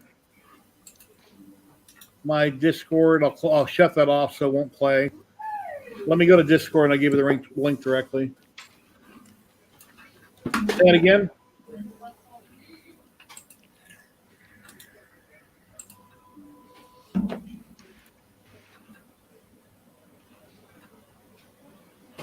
Who are you talking to? You. Oh, me? Well, we were on the subject of VR there for a second. And I said, did you ever mess with that? I forget what the game's called, but it was a Western setting, and you can actually do street shootouts, where you're, you can do a shootout and then shoot the other guy. I don't remember. I'll have to look up the title. I really got into that one when I had that one I told you about, mine set up. I got pretty good at it. Guns and Stories. Yeah, I High think so. Noon. There's a few of them. Yeah. Dead and Buried. I think it's Badlands. I bought an Oculus. I bought a Vive when they first came out. It was like $950, and I've waited since 1991 to get in a VR. So when it came out, there wasn't, no matter how much it cost, I had to have it. So. Yeah. Like I said, I'd get back into it. I just don't like who owns it. For an Oculus? Well, yeah. That's life. Everybody's different. We all have different opinions, likes and dislikes, but I know. I don't personally know anybody that owns any companies, so I can't give my opinion other than reading comments online. I don't like doing that. If I don't personally have firsthand knowledge, I don't like making judgments on anything. Well, that's it. There's quality control and everything else. Your purchase may work fine. You might, everyone else got a lemon car or whatever, and your car works fine. It's just luck of the draw. Very welcome, John. Thank you. There's other companies that make those besides Oculus, right? Yep. There are a few other ones, yeah. Yeah. I wonder how the new Apple glass will work as a 3D glasses. I'm not too sure. Or is that just more like this? That's for a screen. Some of those are way too expensive. But the biggest thing when they first came out is the screen door effect. Oh, I forgot to do flash volume. Vive has a very slight screen door effect, but with a lot of those games, once you have the headgear on for like a minute and you're into the game, you don't see it no more because your eyes kind of ignore it. Balance out. Yeah, eyes are correct on that. It's like you first look at it. Yeah, you see it because you're looking for it. Then the game starts up. You're into the game. I got an X52 controller here. I've mounted on a piece of pine. So when I play in VR or my space games, I got a throttle and a flight stick, here and here. But what's bad about it, and then you got his voice. I can't think of the name of the program I use. It's been a long time. I still got it on my computer. I've got like 5 or 6 big ships. I got like 4 or 5 billion in the bank, but I haven't played in a long time. Thank you. I forget what I was calling. Too many toys and not enough time. I forget where I was going with this. That happens. I have to relearn the game if I get back into it. That's so much the toys and the time, it's the money. if I go to relearn the game, then I want to take out a small cheap ship because I don't want to take out something that cost me $1 zillion and I get wasted because I forgot what to do or how to do this or how to do that. So I got to like relearn the game. I forget everything. If I don't know about 3D printing, but if I don't use my lasers for a while, then I forget how I did things. And if I wrote it down, I doodled on a piece of paper and it's in a pile somewhere or I threw it away, I need to have a proper book that I keep things in. My address book for all my accounts, for everything. If something ever happened to me and she went to look up a password, it's not organized. Yeah, sure, they're all in one book, but good luck trying to figure out what page it's on and where it's been doodled because it's not organized. Has Brandy got a dog tag around your neck? If lost, please return to. Yeah. Around your neck. Yeah, it's not that bad. Hey Jerry, do you want me to show you guys the new Baby Belt Pro gantry? We would love to see anything you want to share with us, my friend. Alrighty. So like I said, this is still in the works. This is the gantry for the Baby Belt Pro. So linear rails, you know, still 150 millimeters, but you know, it's Nice. tensioner, Revo, E3D Revo, with the as Pooch calls it, the nipple nozzle, the non-planar. Yep.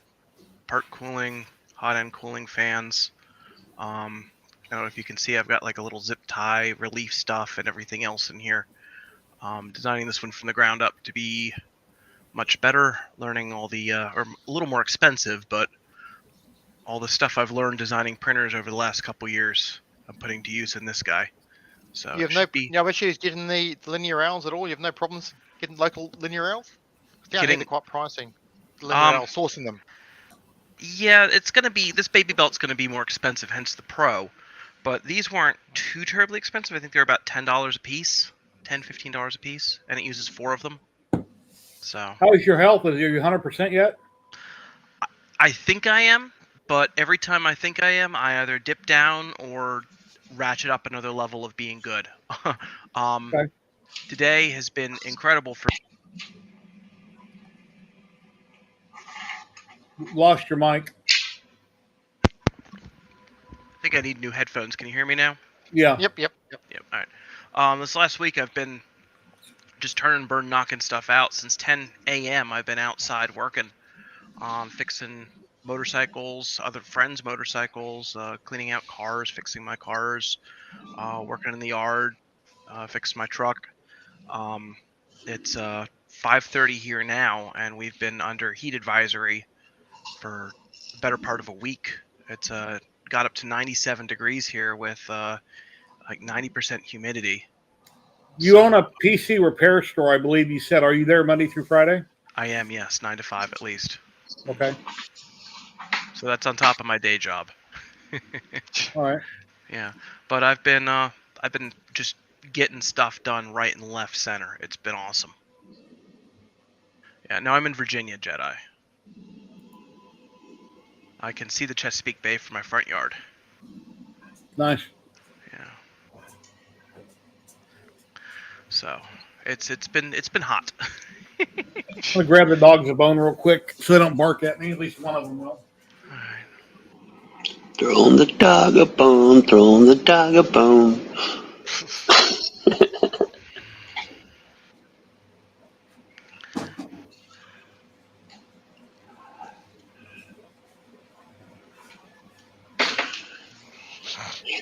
Matt and I have been thinking about a fun project, but I'm not going to talk about it yet until it's going to be at IRF, but it should be fun. Which Matt? Matt German. Okay, because Matt German mentioned something to me privately. I didn't know who he was talking about. So now I know who he was talking about. Hopefully that wasn't too much cat out of the bag there, Matt. Oh, he walks away. I see how it is. No pun intended. No pun intended, huh? Yep. Yeah, Kenny, my cat sleeping on the bed. Yeah, the other one. Oh, man, the other one got up here. Oh, she's huge. But no, I've been somebody won a Baby Belt on Dan's stream back in gosh, I guess it was October, Christmas. It was a Christmas stream. I'm just now getting him the 11 kit out. Because I That's asked not, him, I said, "Do you that's want a not too 10? bad. Do you want a That's not too bad. It's only Only August. what 7 months, 8 months? 7 months?" Well, I was in contact with him. I was like, "Hey, I'm not doing well. Do you want the new version when it launches?" And he's like, "Yeah, I can wait a while." And it's been Okay. a while and more, but this is a kit going out, and I Maker Millwright. Free He heathen. Yeah. free heathen, yeah, free heathen, Yeah. yeah. I'm making a baby belt 11 for him, so that should be fun. It's like Free all Heathen. I wonder what his first name really is. I know it's not Maker. No. I've never asked him. Yeah.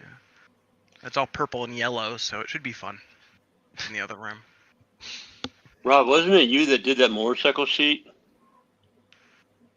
Motorcycle seat. I do ride motorcycles. I don't remember doing a seat in particular.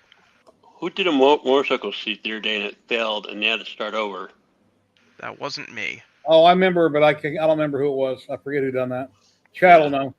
Hey, Chad, who done a motorcycle seat and it failed and they got the very top of it? They were printing it upright. I don't remember. And I forget what it was for because you actually wouldn't want to a PLA motorcycle seat and actually sit on it.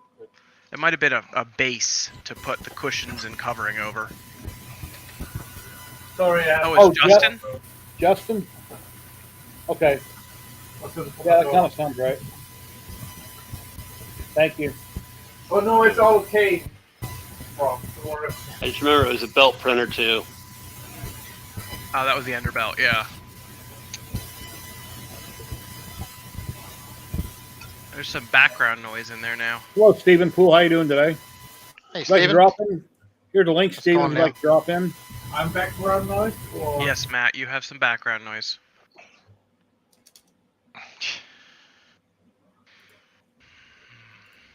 You recopy the link and share it. Okay, there you go. Free heathen was talking about your printer. Oh, cool. So how's work going, Kieran? Are you busy every day down there?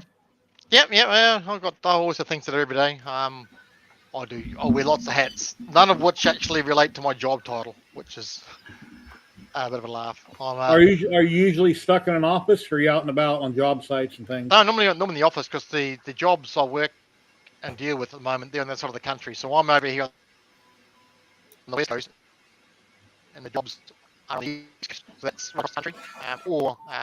We've got one offshore in Karratha, which is Better now? 3 hours flight.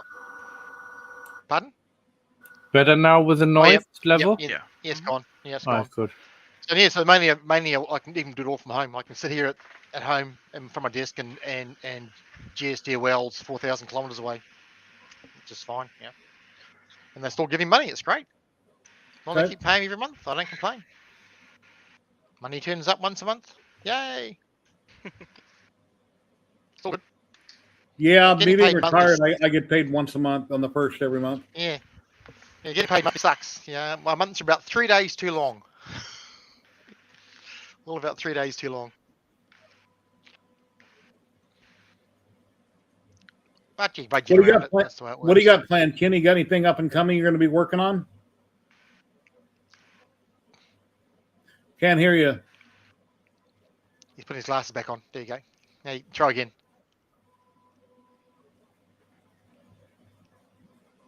Kenny? No, I don't hear He you. muted himself. He muted himself again. Nope. No.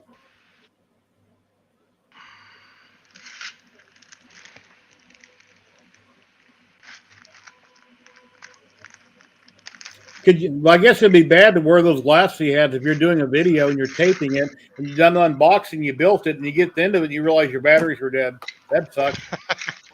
That's like when my son got married. I went and set up a camera and I got a boom mic, battery operated boom mic, so people could walk up the camera and talk to it and film everything. And I had it plugged in wrong or something. I don't remember what it was, but I captured the whole reception, but that was it. There was no audio. I felt so bad because you can't redo a wedding. No. And if I would have just not put the boom mic on it, with the batteries, I could have used the built-in mic. I would have been fine. I really screwed that up. Can you hear me now? Yes. Okay. To answer your question, yeah, I'm going to, because I got kind of distracted this week with some personal business, and I want to get my Adam West Batman done before next weekend. Okay. I mean, I want it to be, because I grew up in that period. I want it to be perfect. Color scheme, everything. If I have to, buy the color special, I want it to be perfect. Yeah, Stephen Paul's another one, a great fan of Red Dead. Steve, he's just done Tom the cat, and he's doing Jerry the mouse now. He does a great job on the models, far better than me. I'm gonna probably try to contact him again, because like I said, I've gone back and forth a few times on the email with him, and he's a nice guy. I've even thrown him, tip, because he does great work. And now I'm getting like Jerry. I'm losing my train of thought. Oh, my sister's one of her daughter's husband's name is Spike, or he goes by Spike, as a nickname. So I'm going to ask him if he'll do the Spike dog, because she keeps hounding me for it. Because the other Spikes that I've seen on the different formats, they're nothing to his caliber. So, like Spike, the one that chases Tom and Jerry, or Tom around, Spike the dog. Okay. I want it to him. That'd be a lot of gray.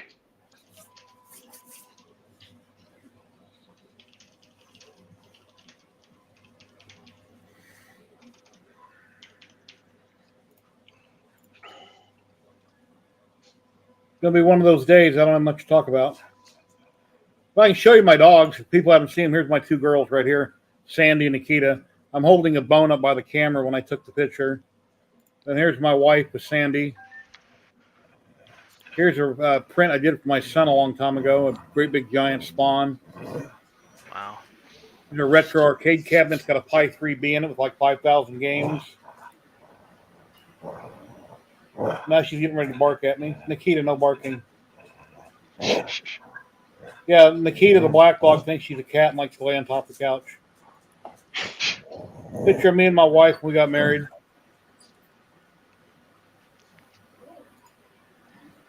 Picture of Romulan warbird, or bird of prey, I forget which. That's Romulan.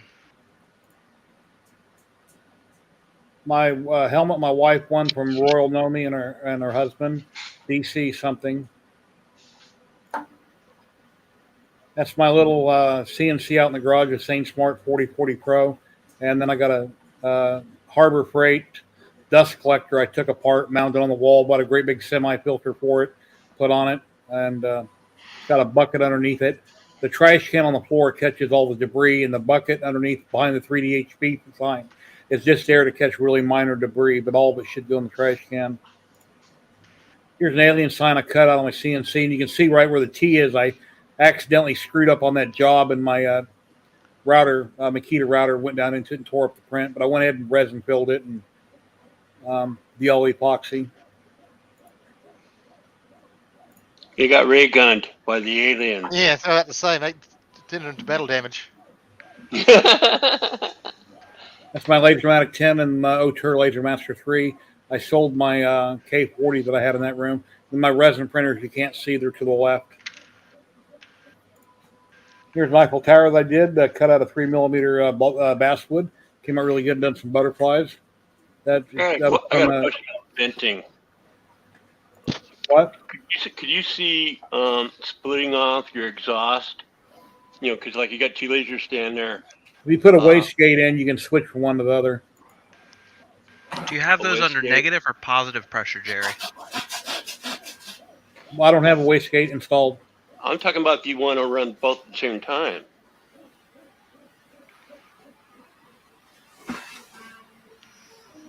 For exhaust. Oh, I froze. I thought Kenny froze and all my cameras just blinked. That was me that froze. That's crazy. I was like, hello?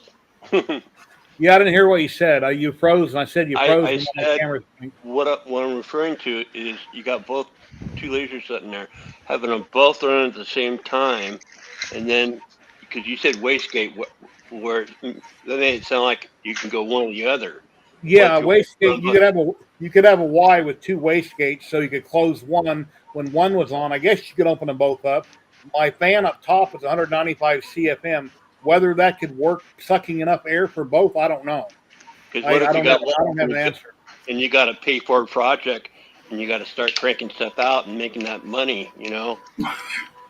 Well, if I was making money with them, I could always put a second one in. What I would do is I'd get a Y wastegate and put it inside the system with the flex tube like you have for your dryer come down.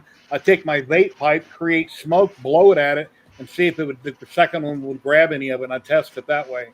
But I'm not sure. But yeah, like a Y splitter, like Guy said, Y splitter with wastegates in it. And then just walk off one side or the other or have them both open. You can 3D print them, and I did print a wastegate a long time ago. I wasn't real happy with the way it came out. I probably want to buy one that's more professional and done properly. Yeah, I concur, built out of what? Yeah, money? What's this money thing? Yeah. Yeah, I got so much stuff I should be selling, and what is money? Can you show me some money? Yeah. I'm not allowed. I haven't seen folding money for months and months. And the wife doesn't let me play with that stuff. I got $5 in my wallet. Woohoo!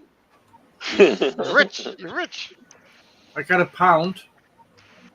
That's a coin though. That doesn't count. Oh. It's not folding stuff, Matt. If you can fold your pound coin, you'll be doing well. I miss German money, man. I had fun with German let money. me try.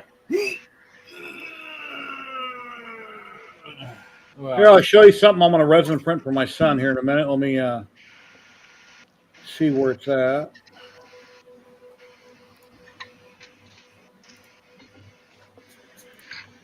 Yeah, this is over on CG Trader. He plays Diablo, my son does. He has his whole life.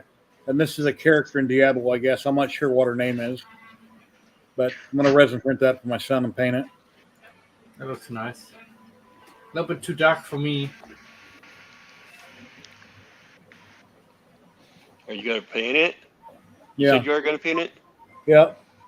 Wow. Thank you for the call. I really appreciate it. Lilith, that's the one. Lilith? Okay. Thank you. Did you ever finish that model you showed us last Saturday? The one on the throne?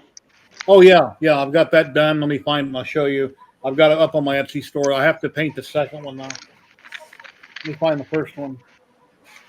I've sold 3 of them in the past on Etsy, so I got a 4th one I just listed. Yeah, if it's selling, man, I'll be putting them up there. Well, they rarely sell. I mean, I don't get hardly any traffic on my Etsy store. I only sell like 2 or 3 things a year, if that.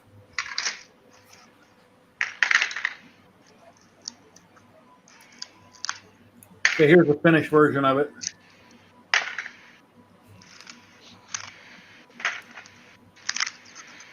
Nice. $300 free shipping on Etsy, USA only. It's all resin printed, hand painted. And I got another one that I have to get painted, but I don't have it done yet. But I've sold 3 of these in the past over the last 2-3 years. I'm better at painting things that are dark and evil than bright and comic-y. I'm not real good at flesh tones with skin because I haven't practiced enough. I'm terrible at eyes, but once again, that comes down to practice makes perfect. It's really hard to paint eyes. But yeah, that's where I'm a little nervous with my Adam West. Like when I done the spawn for my son, it came out really good, but it's a darker figure. It's not real bright. So it all depends what it is. I'm better at painting some things than other things. And once again, if I want to get better, then practice. Practice makes perfect. And have a steady hand. Yeah. You're looking I at overpaint. I overpaint constantly on things. I get this color on that color, that color on this color. And when it dries, I got to keep going back over it. I do that quite often. But if you can use one of your fingers, say your pinky when you're holding the brush, put your pinky on the model to steady your hand when you're carefully trying to draw a line or something. When you get older, you got to wear glasses, and I need lots of light. So that's another thing. Akuma Mods, Matt, what's going on, buddy? How are you today? Hey. In case Matt wants to drop in, here's a link. If he has a minute, it'd be awesome.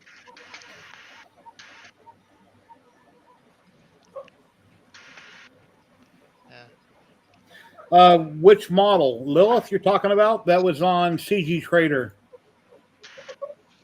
Here, I'll put the link in chat. Here's a link to that model right here in chat.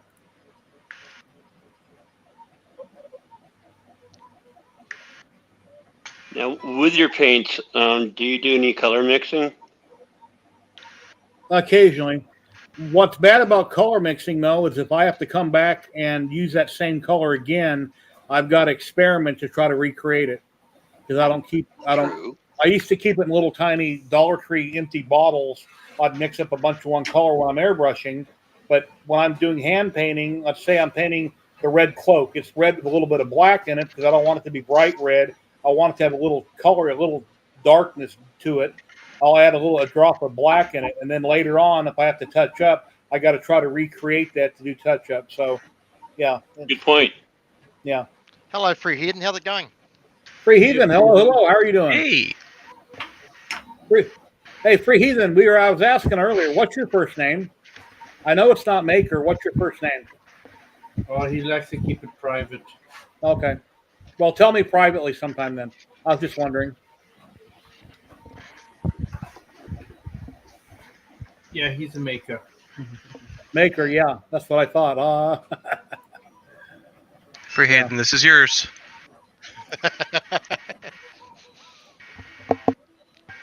It's coming along. Rob's got the piece for yeah, you. I know what you go by, Maker Millwright. I know.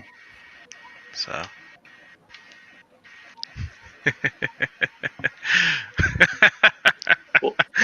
Do we got a celebrity or something here? Rob, you animal. I'm making this one.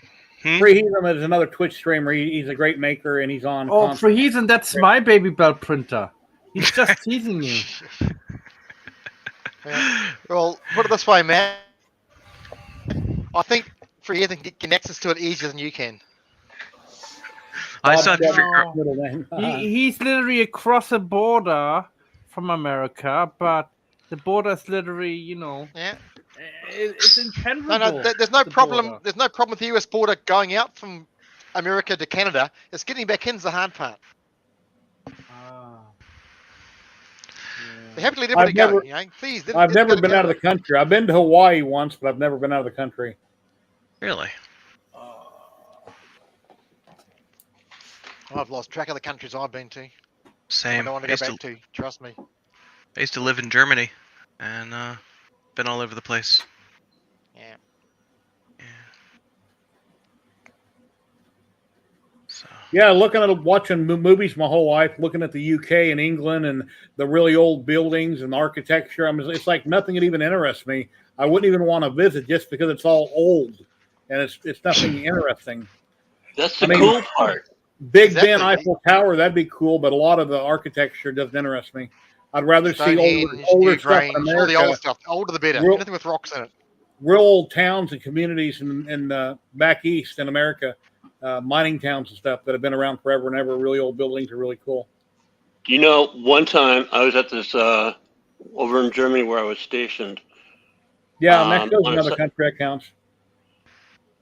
Anyways, I was with my girlfriend one night.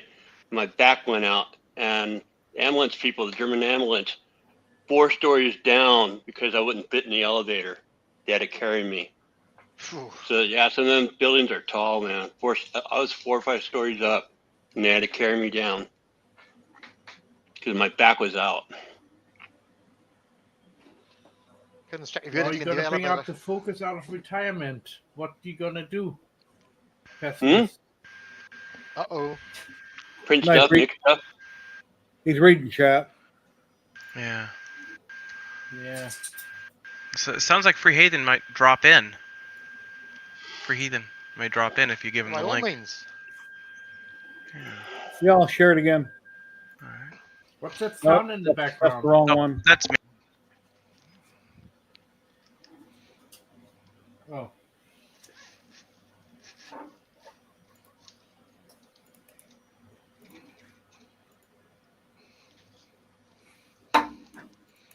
Matt, you get me every time I home that ender. Oh. Sorry. Kenny, how do you get by, Kenny, doing all the small bits? I cheat and do lots and lots of small bits. Because they are so small for some of the parts for Do them on a big. That's a raft, right? Yeah. Yeah, I put them on Yeah, off because they other you than lose blue. one part. Yeah, you just lose them and they basically fall off. So that's all for us spots. You mean like eyelashes and stuff like that? Yeah. Yeah, other than blue. Here you go. Yeah, then I lit it. That is raft great, small Matt. ones.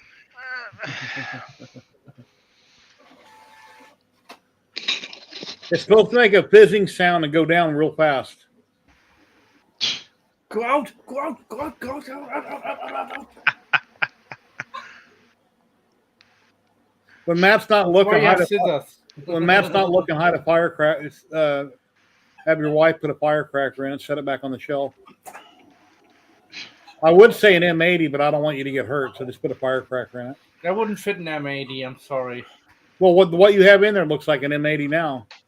Yeah. At least the way I remember them, they're pretty good About an size. inch and a half. Yeah, about an inch and a half across. So Don't need. Or a smoke bomb. Put a smoke bomb in it. Have purple smoke in your room. It's like the size of a cherry bomb. Size of a cherry bomb. you must have a box of spare parts. So there's enough like to build a third focus. You got enough spare parts for it now, or broken parts. Are fireworks legal in the UK, or anything that goes boom or goes up in there? Is it illegal? No, we're not allowed to have any type of M80s. We're just allowed to have those rockets, and we're allowed to have those little comes in the box. And they're like multiple shots inside, maybe 100 cakes. So you can shoot off things that go up in there. Yeah. Okay. Because in Vegas they're illegal, but you can go to Prump and you can buy all you want an hour away from Vegas. Or Moapa. Yep. Same in Virginia and Pennsylvania. Ladies and gentlemen, we've got the free heathen popping in. Maker Millwright. Hey. Hello. How goes it today? How you doing? Good afternoon. Hello, everyone. How are you all doing? Real good. Living the dream. Ooh, double mic. Hold on. Hot. Hold on. What's the maker been making? Sorry, I'm making a little bit of lunch. How are you doing? Okay. So, good afternoon, good evening, good morning. My name is Maker Millwright, and I'm joining the wonderful, the stupendous Jerry 3D HP. Our boy, the man with the man, Paul. How you doing, Jerry? I haven't seen you forever, brother. Doing good. If you don't know who I am, I'm a general purpose maker and 3D designer. I make everything from 3D printers to steelwork to redwork, leatherwork, and miniatures. You can Google me. It's probably a lot easier. It's Rob. Hi, Rob. Who are you? Somebody's in love. I'm in love with. Look at that face. Look at Rob's face, and tell me that's not a lovable man face. Oh, there's Kieran, okay, the my bushy Kiwi. beard, yeah. Hi, Matt. I don't know you, Kenny, but nice to meet you, sir. Thanks for having us. Same. Greetings. So all of these people in the room that you're with right now know of me because I'm a designer and a general purpose maker, and I'm sort of an internet troublemaker. So there's probably, I don't have the stream running. I just have the Streamlabs going so I can see you guys and hear you really well. So I'm just making a little bit of lunch, but I'll come back and show you guys some stuff if you want. I'm actually doing a huge collab right now with some modelers, streamers out of Ontario. And this is a bunch of stuff I'm sending them. So, but something to be really proud of because we all like toys. No. The Oppenheimer Barbie car. Ooh. All right, guys, I gotta go make my food. I'll be back. I love you so much. All right. Ladies and gentlemen, we got Matt, Akuma Mod, the resin printing god, popping in. Hey, how you doing, Matt? What's happening? Doing good. Throw it up here on a big screen. What have you been up to, buddy? What's going on? I've been working, actually, trying to get everything situated. I got a printer behind me. I can't really show too much of it, but I need to. I had a really bad clog, probably the worst I've ever had in the history of printing. It literally destroyed all of the fans on the hot end, encased the entire hot end, and then some. Oh, wow. Yeah, it was pretty bad, and of course, it's a blob of death. Machine, so. What's up, Major Gamer Geek? Ladies and gentlemen, we got Vincent popping in, 1977, all out. You had Hello, the blob Vincent. of death. What's up, Vincent? Hey, everybody. Hey, Matt, a couple years ago, a few years ago, you got almost completely out of 3D printing. When you was no longer doing stuff together with TH3D Tim, you got strictly into resin printing. And I guess now, as far as for doing reviews, you're getting back into 3D printing, but you're primarily resin printing. Yeah, so I mean, obviously with resin printing, there's not too many new up and coming machines to do reviews on. It's kind of like the FDM side is more, I guess, kind of moving along a little bit faster than a resin, but there's up and coming resin printers soon. But I mean, you still got to make some content, and so I have people that send me machines, and might as well. And so that's basically how it goes. So, Free Heathen, are you leaving or are you just waving hi? I have questions for Akuma. Hello, sir. Ask away. Hi, Matt. How are you, Ask brother? away. It's been a minute. How you doing? Doing pretty good. How about you? But I hope you're doing well, man. I've been watching your stuff, and it's cool to see you come over and stuff. Our TikToks and stuff. Yeah. Great. But I hope you're doing well. You make me mad. How so? That camera is not showing nearly enough of your lab. Oh my god. So even if I turned it, there's really not much. So I mean, there's probably a wall that's. So we're here. There's probably another 2.5 feet to the wall, and that's nothing really much out there, to be honest. So He's such a liar. I know for a fact that there's a whole bunch of machines hidden. That's a printer. That's a printer. Yeah, exactly. That's a printer. So around the corner you have a well. I only have X amount of space to work with here, so. Your new logo looks really good. Thank you. Yeah, it does. I like it too. Yeah, I agree. How you doing though? It's good to see you. We like to see you around because like most of your content is not very interactive, so you get to TikTok, so it's good. We got you. We got Matt. I don't know, Kenny. Kenny, you gotta tell us more about you stuff, dude. Kieran. Well, Kieran makes up fake science, so it's fine. And then I know all out to my boy. Air hugs all out. Hi, man. How you doing? There he is. My bad. Yeah, Matt streams every week on Facebook. He's live a couple times, at least once a week, if not more than that. Yeah, so actually talking about that, I've been kind of getting trying to get more into Twitch. So I've been starting to stream a little bit here and there. But unfortunately, it's kind of later night because I have my normal daytime job. And then I come home, I am with the wife and kids for a little bit, and then I'm on here. So I bet it's hard to find time to stream. You work a full-time job, and it's probably really hard to stream. Right. Like right now, I just came from work. I just got off of work not even an hour ago. And the only reason I'm on here right now is because the wife and kids are out doing something else. And so I have a little bit of the day to myself for right now. Okay. Well, appreciate you dropping in. Out about Akuma, though, is the fact that he literally wants to be the premier, the top level, the best resin printer. He does everything. Like a lot of people don't give you credit. I've given you credit in the past. I'm not even a resin guy. And I love your love for the industry. Every stupid question, every rude comment, nothing. You're just like, yeah, man, here you go. And I just want people don't know you on Twitch yet, and they need to because you're a sweetheart, and I love you, brother. I gotta go check on my food again. I'm here. I'm in out. You guys know. I have a wonderful set you can look at. It's fine. I'm down to 2 resin printers at the moment, which I'm perfectly happy with. Matt probably has 15, if not 20. He's called the resin printing god, but I'm willing to bet over the last couple of years, I've probably done a lot more resin prints than Matt, even though he's got more printers, because I do tons and tons and tons of models. Yes and no. So the problem with my work is when I do have resin printing, a lot of my stuff is commission work. And the problem is I have specific contracts where I cannot show off any of the stuff that I'm doing. So it's like... I'd love to show people the work that I'm doing, but I can't because it's like either under NDA or it's somebody's specific project that they don't want shown off. So it's like I have parts that I can show off. Like this one, I can kind of show off. It's a trophy. I just did this. It's about a 15-hour print. So we have to take it off the build plate and actually remove all the support. Okay, so you're in the behind the scenes. You're doing a lot of resin printing. We just don't know it. Yes. Yeah. Okay. Oh, cool. Holy cow. So this is about 12 inches tall. It took about 15 hours to print. I don't know how much resin. I want to say like maybe maybe a bottles. liter. So, but yeah, It's a Really, bug really nice. something. That's a lot of written supports to take off, though.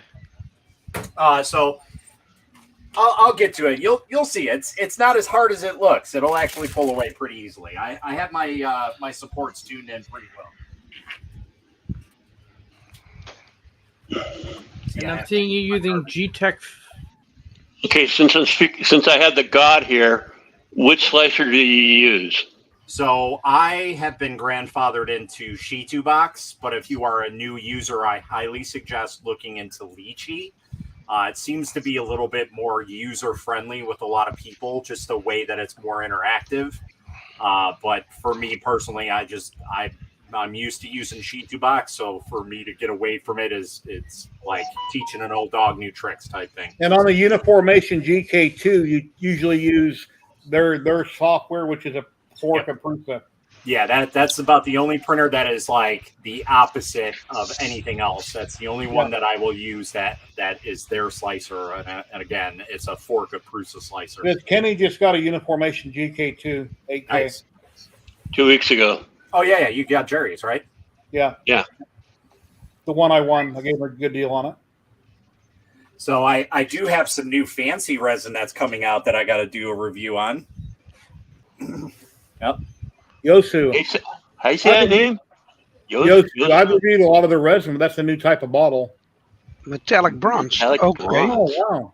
But we have all of their lines. So they have 4 brand new resins out. They have a gold, they have a silver, they have a metallic bronze, which looks more red, and then they have a metallic blue. Now, I'm going to try this one out first because it looks more like a red to me.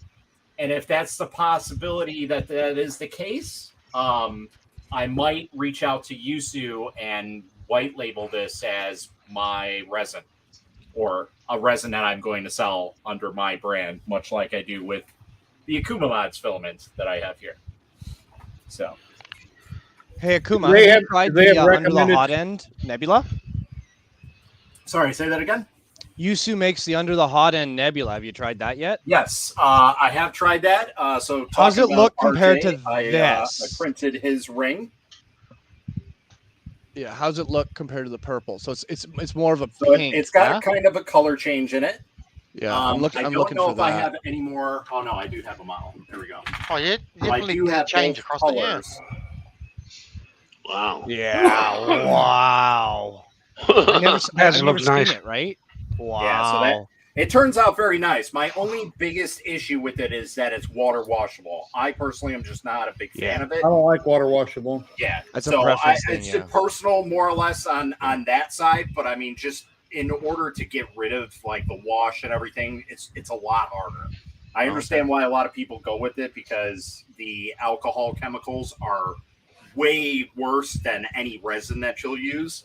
But it's just like when you have the water wash, it's harder to dispense that and get rid of it than it is an alcohol wash. So I just got 4 gallons of alcohol delivered today. there you go. I personally use denatured Tequila, alcohol. but- vodka. I need to get some alcohol. I've got Uniformation's wash and cure station, but the cure station they sent me, which was like new secondhand, doesn't have a seal on the top. And I bought some denatured alcohol from Lowe's. I haven't put it in it because I don't have a seal. They Right. did mail me one, but I haven't installed it yet. And then the valve they have on it for draining it is too loose. The seal on the tank is loose, so I got to tighten that up with the rubber gasket. Yeah. So there's not really a anyway. Make a Millwright wanted to show us something. He's popped off. I've got to pop off, Jerry. A few things to do, but nice to see all you guys. Thank you very much for Kieran. see you I Nice meeting you. appreciate It's you always getting fun us so popping early in, to be chatting, here. and meeting you guys. It's always fun. Chat's always good. So I will catch you guys later. We'll see you over on MakerJack channel. Take care, my friend. Yeah. That's right. You'll always find me there in the afternoons. That's fine. Take it All right, easy, take man. care. guys. Nice meeting you. Take care.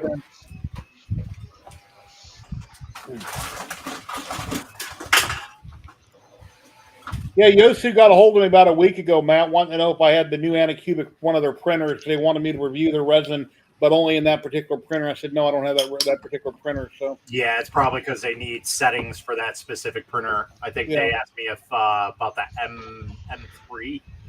Yeah, the resin print's really nice. Most resin with most companies works great. Not all, but most. Yep, agreed. Hey, Jerry, can you drop me for 5 minutes? Just back me out to the backstage, please. Okay.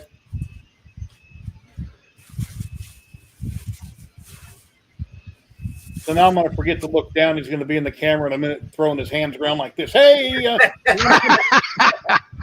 I'll be right back. I need to just toss out the garbage, and I'll be right back. All right. Anyway. Yeah, if I don't pay attention, I don't notice anybody down below. And you guys can't see the people down below in the back room, can you? No. Nope. Okay. I'm told Just- if you're when I was on a live stream 2 weeks ago, whenever it was, with the LA Hobby guy, if you're a guest in StreamYard, you're supposed to be able to type in chat. And I looked extensively while I was in the back room for 20 minutes, waiting to come on camera where that button was, but I couldn't find it. Because supposedly you guys can type in chat from your side without having another window open for YouTube or Twitch.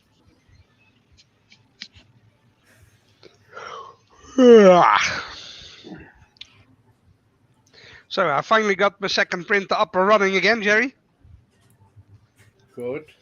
You're all moved in now and settled and everything's put away? No, not yet, because I had a gout attack a week ago, so I'm finally up and running for the past 2 days. And I picked up 4 of those IKEA drawers for free, man. and 2 3-meter desks. So I'm gonna build a whole new desk here in the next couple of days. One of my dogs just farted.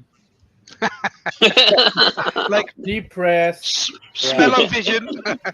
Yeah. It's like you get up to go somewhere, and the first thing you do is you check your shoes. So, but anyway. Yeah. So I had the parts finally in, and just fixed the second one.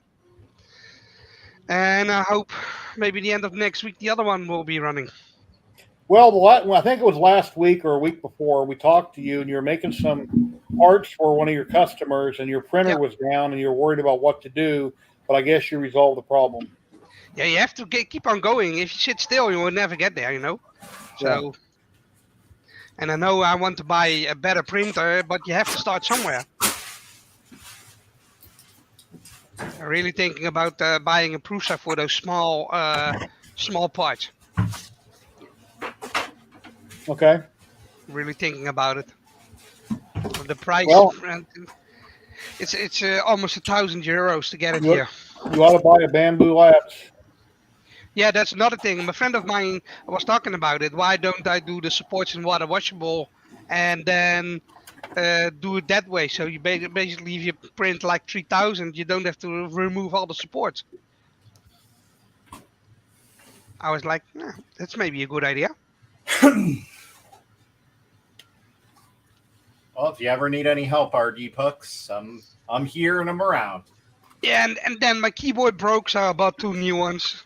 Bought one for my document stuff, and I bought a Steel Series. Nice. Cool. It's getting used to a normal keyboard after being typing on a curved one for over 10 years. Yeah, when I was in 7th grade, I took typing class. I wasn't in it very long. I got out of it, took a different elective. I never learned how to type. But being into computers since like the 1980s, all these years you think I would have learned, and I don't. I just do 2 fingers really fast. And then I look at the screen, and sometimes I backspace, over what I type. I'll hit the wrong key, but I never have learned how to type properly. Yeah, that's an issue that I'm having because I've always been typing on these kind of keyboards. And now, for normal ones, sometimes I'm like, how do you position your hands again? It feels like you're missing something. Yeah. It's really weird. Don't feel bad. I just got a keyless vehicle. Every time I go out to my truck, I grab for my keys, and there is none. It's push button. I've seen a couple. I've seen a friend of mine. He had one of those scooters, mopeds. What was it called? A Segway, 125S something. and another guy had one of those flipper zeros or something, what are called, an orange little device. He walked up the scooter and it's like, bleep, and he opened the freaking thing. Exactly. And he opened the scooter and he drove away with it. I was like, okay, yeah, that's the one I meant. Yeah. He opened the Segway scooter with it and he just drove off with it. I was, okay, that's good security. Hey, Matt, the Panoply Forge that I have, I'm real happy with it, but it's slower than hell. If I do a print on the uniformation, do the same exact print, it takes like 10 hours longer. It does great work. It's just crazy slow. Wow, that's really slow because the uniformation is not meant to be fast in any way. It's probably the slowest printer that I have. Yeah, Wyatt. Saying a lot. Well, Yeah. So here's the thing: I'm not dogging on it because it's slow. It's still faster than an FDM, but it's the slowest because it'll produce the best quality parts that you could possibly get. It's the best resin printer that I have in my arsenal, in my opinion. I'm retired. No rush. Yeah.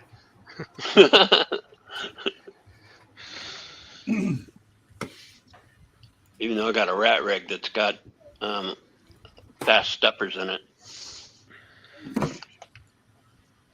I was looking at that Reality one, the K1. I've seen all the reviews, but That You guys Lilith might I know who get this that is. from my son. I'm going to print that on the Forge printer, Lilith from Diablo. Yeah. It's Flubber. Flubber! Looks like my son. Anyway, he better not be watching.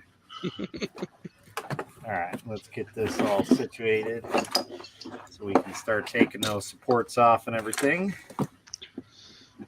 This out of the way.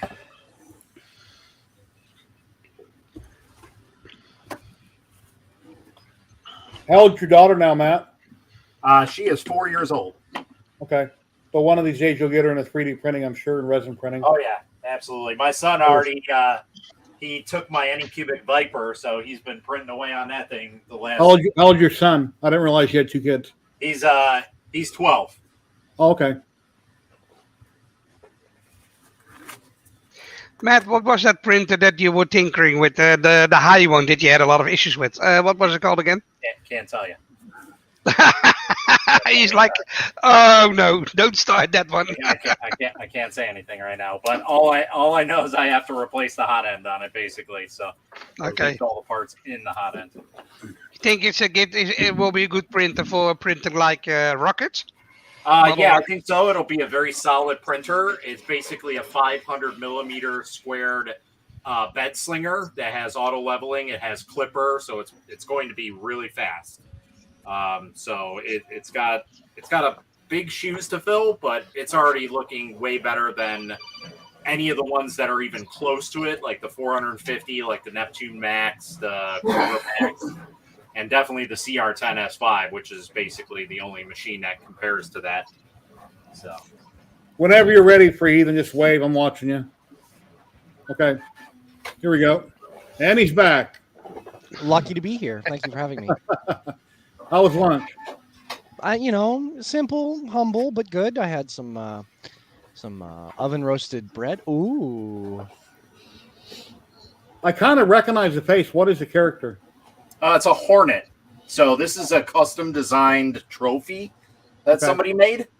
And so they wanted me to print it off for, I think their son, they have it for. That looks like the Charlatan Hornet. Yeah, it kind of does, yes. Yeah. It's cool. I think that might be the. Why are you hiding it off camera? Why you gotta be like that? He's taking sports off of it. I know, he's hiding it from us. Make him work. He's literally the 3D resin printing god. Let's make him work hard. We'll get some up close and personal action shots for you guys. Thank you. We'll put on the Logitech here. So what filaments are you guys all trying right now? So I'm looking for high density polymers and stuff. What are you guys all trying out? I'm looking for polypropylene profile. I'm looking for glass nylon reinforced. I'm looking for UHNW or UHNW derivative or something in that family. What else am I looking for? Oh, and conductive filament, but I need an IDEX before I can do anything with conductive filament.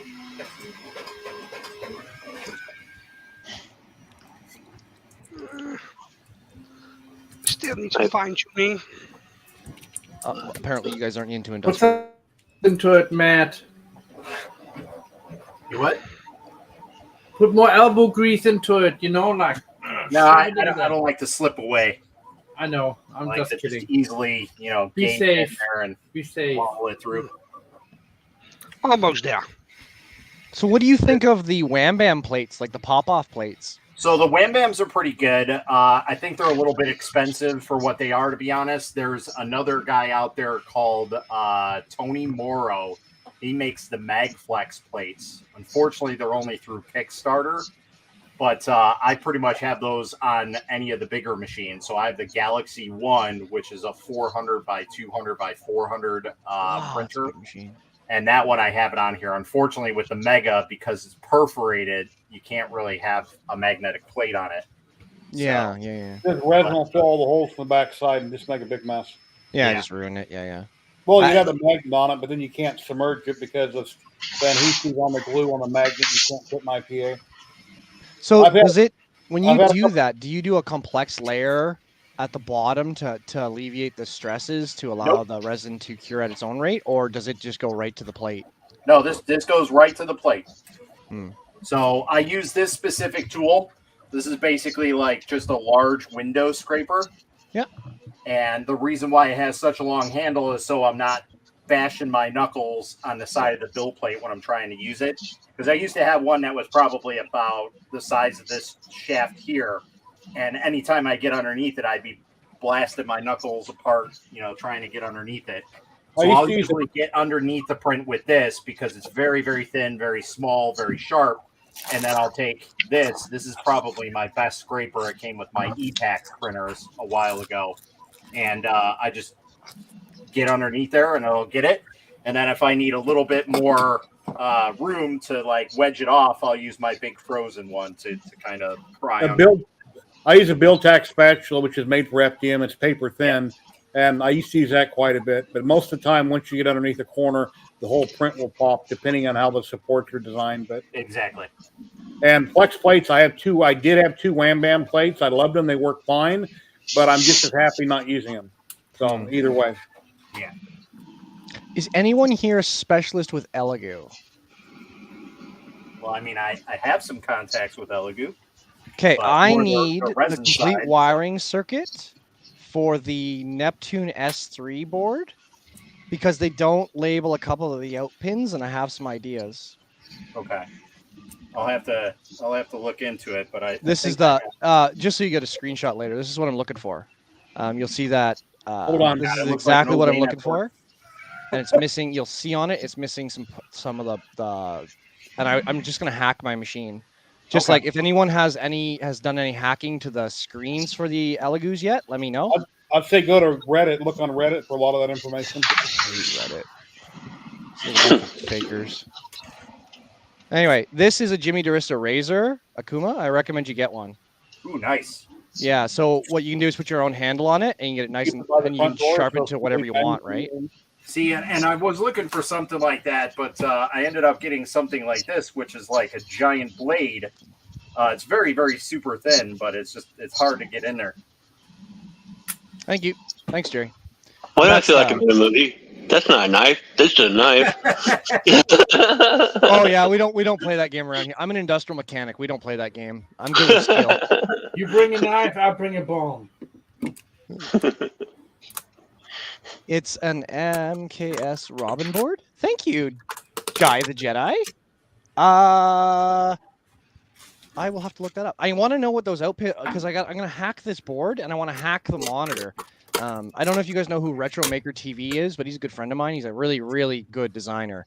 And he and I want to work on a bunch of like mini TV ideas, like based on the vintage TVs. A lot of you gentlemen from when you were like, I guess in your 20s and teens, you know, those TVs with the cabinets and everything. And we want to make one to fit screens with a Raspberry Pi in the back.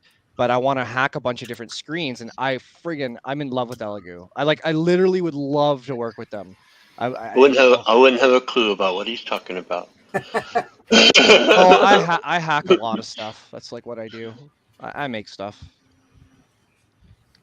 I don't know. So if anybody works with Elegoo, let me know. What's the other company I want to hack right now? Anybody got friends over at DigiKey, or if anyone knows Lady Ada, I would love to meet her. And what else am I hacking? I got Maker Fight. Anyone else? You guys ever heard of? Look at them gerbs. Look at them gerbs. Well, if you're a hacker, then do you have one of these? I'm a hardware hacker, and I know exactly what that is, and I can't have those in Canada. It's a crime. Really? Why is it cheating? Yeah. No, because it is Something a I tinker variable with. I don't key do- hack. Yeah, there's with going to be a local law here in Wi-Fi the Netherlands connection. also for those things. If you own one of those and you walk on the street with it, you can get a couple of weeks jail time for it. Just for having it, not even using it, just having it. Yeah. We cannot have stuff like that here. We have laws against I it. can't. There are certain things I'm not even allowed to talk about. If that makes any sense to you, Kenny. So you come by the chat sometime. You can ask, but like if I says I'll give you what I got, but I can only give you so much because I might know more, I might know less. But yeah, sorry, Jack. Yeah, Canada's got some really stiff rules about broadcasting content, and has very stiff rules about punishment for knowing things. So you have to be careful what you say to people. Yeah. But I'm a I hardware don't hacker. even take this away from my desk. It's just something to tinker with. It's one of the coolest things ever made, actually. I learned all about it through. I got to tinker with. That's all. Kill time. Well, because the guy who invented that is one of the few ethical hackers. He likes a whistleblower and stuff. He's a really smart guy. But yeah, so I hack hardware and stuff. So Retro and I are looking at doing some TVs, like 7-inch TVs that go on your counter, and they should be either accessible to a local Wi-Fi or to a local server, and they'll have. I think we're either going with Raspberry Pis, but we don't want Raspberry Pis. We're looking for a different company, but you know how it is, right? So I think that's what we're working on. But I got to hack a bunch of these screens, and I'm not a programmer. I just know what I want it to do, and I can so I need friends at companies. Big Tree and I have some hacks that are going, but it's slow going because the things I want them to do is not really what Big Tree built their stuff to do. So it's slow going. So I don't know. You guys want to see some projects? What are you guys up to today? What are you guys all working on? Jerry, where's the robots? Where's Paul? Why is Paul never there cutting with you, Jerry? Yeah, he's back in the corner. I need to paint him soon. And remember, I said that I am going to paint him soon. I remember. Well, no, I don't remember, but I will now. I won't. I have a head injury, guys. I don't remember nothing. Yeah, I don't know. I worked on the Beheathen. Oh, if you guys are into, you ever heard of the designer BuildOverBot? He's a friend of mine. Yes, everybody knows who BuildOverBot is. So this is Iggy from BuildOverBot. They just released these last week. And this is TPU from Polymaker, TPU 95. And it's printed at 275%. Oh, there's Seller. Thank you, Seller. That's our boy, Seller Nerd. He is my Maker Fight in August. Yes, so I made Raspberry a bunch Pis of stuff are back in stock. Sorry? Raspberry Pis are back in stock everywhere, supposedly. Even the UK store has them back in stock. Finally. The TPU 95 They have been for a while. Last time I really wanted to shout out BuildOverBot because they did a really good job on this. It's really cute, I think. And then, yeah, I don't know. I work on a lot of stuff. What are you guys into? For me, it's mostly printing for a customer at the moment. But I really want to print a big Stargate ring. That's what it is. Something really I want to do. Oh, that's cool. What's that? It's a Raspberry Pi Zero Retro Pi inside of a Dreamcast VMU. Ladies and gentlemen, we got BuildOverBot popping in. Is that Bob? It's Bob! Hey. What's going on? Hey, Bob. Hey. Turn up the audio here for me. How you doing today? I'm doing pretty good. How you doing? You haven't popped in forever. It's been, like a year or something? It's been a long time. I don't know. It's been 6 months, maybe. Oh. Your video froze. Look at his lab. He's got a hard time with the internet, so it's slow. But look at his lab. There we go. Yeah, you're unfrozen now. Now you're moving around. Been a long time. You haven't been here in like a year or something. Been a long time. I haven't been to where I could stream. I normally have lurked for a while when I've been able to. Okay. We lost internet capabilities. Too many people on locally, and not enough pipe. What state are you in? He froze again. Give him a minute. Yeah, give him a second. He just got bad internet. It's good Yeah, to see him. sorry. I love Bob. He's my boy. Okay, let's all pedal faster. Yeah, There you everyone pedal faster. Sorry, I live in the middle of nowhere. Okay. I'm working on it. You like Delta printers, huh? What are you on? They're the most reliable ones I have. They're probably not the best for a lot of things. I wouldn't do structure. Okay, guys, I'm out. It's late for me. Take care, All out. Vince. I love you, Great brother. day. Talk to you Vince, next I love you, time. man. See you, man. Have a good one, Bye. bud. You must be on Starlink. No, I'm on cellular right now. That's the best I can do. Okay. Nice. We're trying to get Starlink, but there's a waiting list A waiting list? for Wow. our area. Okay. What state is that in?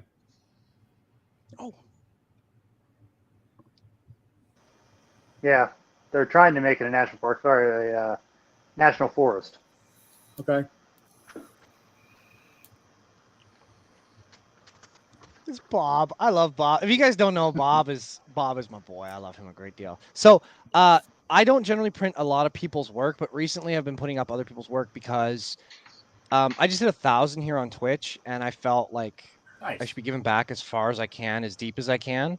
So I keep printing artists and designers I really like interact with. So if you just want to get your work, just come talk to us. We'll always interact with you. Anyway, if you guys don't know who Bugman140 is, Bugman140 is an Irish designer, I believe. And he's a really good dude. And so I'm disabled and I got problems with my hands. Okay. So these are what is commonly known as a painting post or a painting knob. And Bugman made these for his kids actually and sent them to me just for an opinion on the design. And I thought they're wonderful, but I have huge hands. Okay. And I got a problem with my grip. So I said to him, "Oh, these are wonderful. Da, da, da, da." I didn't even realize he hadn't released them yet. And then I said, "Hey, dude, like, sorry about outing you, but since I've already outed you, would you mind making me a bigger one? Because I got big hands and I need it to sit in the crook of my hand because I got problems with my fingers." So sure. Anything else? I said, "Yeah, can you put some texture on it?" He said, "Sure." So this is what Bugman 140 whipped up in less than, I don't know, 15 minutes because he saw I was having trouble painting. So shout out Bugman 140. I love you, dude. He's on printables. If you can get these off of printables if you guys are looking for him. Cool. He's a good dude, man. That made my heart sing, Jerry. Like, that made my heart sing, dude. All right. Come on, Akuma, show us what you got. All right. You want some support removal ASMR? Here you go. Give it to me. Light dent supports come off really easy. One time I accidentally used heavy, and that was a mistake. I had one time removing heavy support. It took me These hours. are pretty much medium supports. Hey, a toast to the tribe, to new friends, to old friends, to friends we've lost, to friends we haven't made yet, and to our fallen, lest they never be forgotten. Much love, much luck, and much adventure. Cheers, toast, and to you, Jerry. Thank you for having us all in your home. Thank you for bringing a table for all us to sit to. Each and every Saturday. Skull! I'm always here every Saturday. Everybody's always welcome to come in and hang out and chit chat. I love it. I love it. You make me happy, dude. I'm petting your lizard, Bob. I'm petting it. Petting it so hard.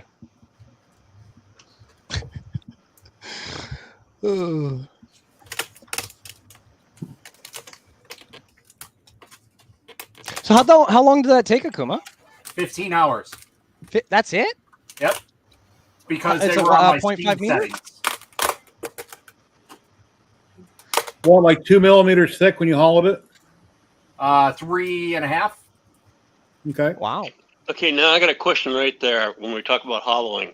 When you hollow, do you go back and do an infill of at least 15% or around there? I do not do infills on resin because it can cause a lot of issues with the resin getting trapped in there and causing like voids. So if I had an infill in here, the resin might get trapped on the base here because this was printed flat. So I might have issues where this starts warping out or in and like basically destroying the print. Okay. So most prints are okay with resin prints are okay without infill. Then why do they have infill? There are certain applications that you can use it for to help out, but I personally have not come across them yet. Most FDM printing shouldn't have a high amount of infill unless you're specifically designing it for a particular load. Most FDM printing should be triangles and 10%. I've had a lot of resin printed models and figures that have like internal islands, and without the supports on the inside, it won't print properly. But I usually go with a real low number, like 4 or 5%. Yep. And on the thickness, about what, 1.8? I usually go around 2.5. It depends on the model, because sometimes you slice apart, you might have voids in an arm or hollow spots. So some things might need to be solid, some things can be hollowed. It depends on the part. Hey Akuma, how tough is that? Well, this has got about 6 different resins in it, so it's pretty tough. It's got mostly rigid and ABS resins in it. Okay. And then if I have parts that are hollowed and they go solid, like let's say you got a hand and a big arm, and then it goes real small, and it's going to have a big area that's going to have liquid resin in it, I'll put a hole in that area, at least 4 to 5 millimeters thick. That way I can drain it and clean it out, and I can always fill it after the fact with a drop of resin and UV light, build it up and sand it off.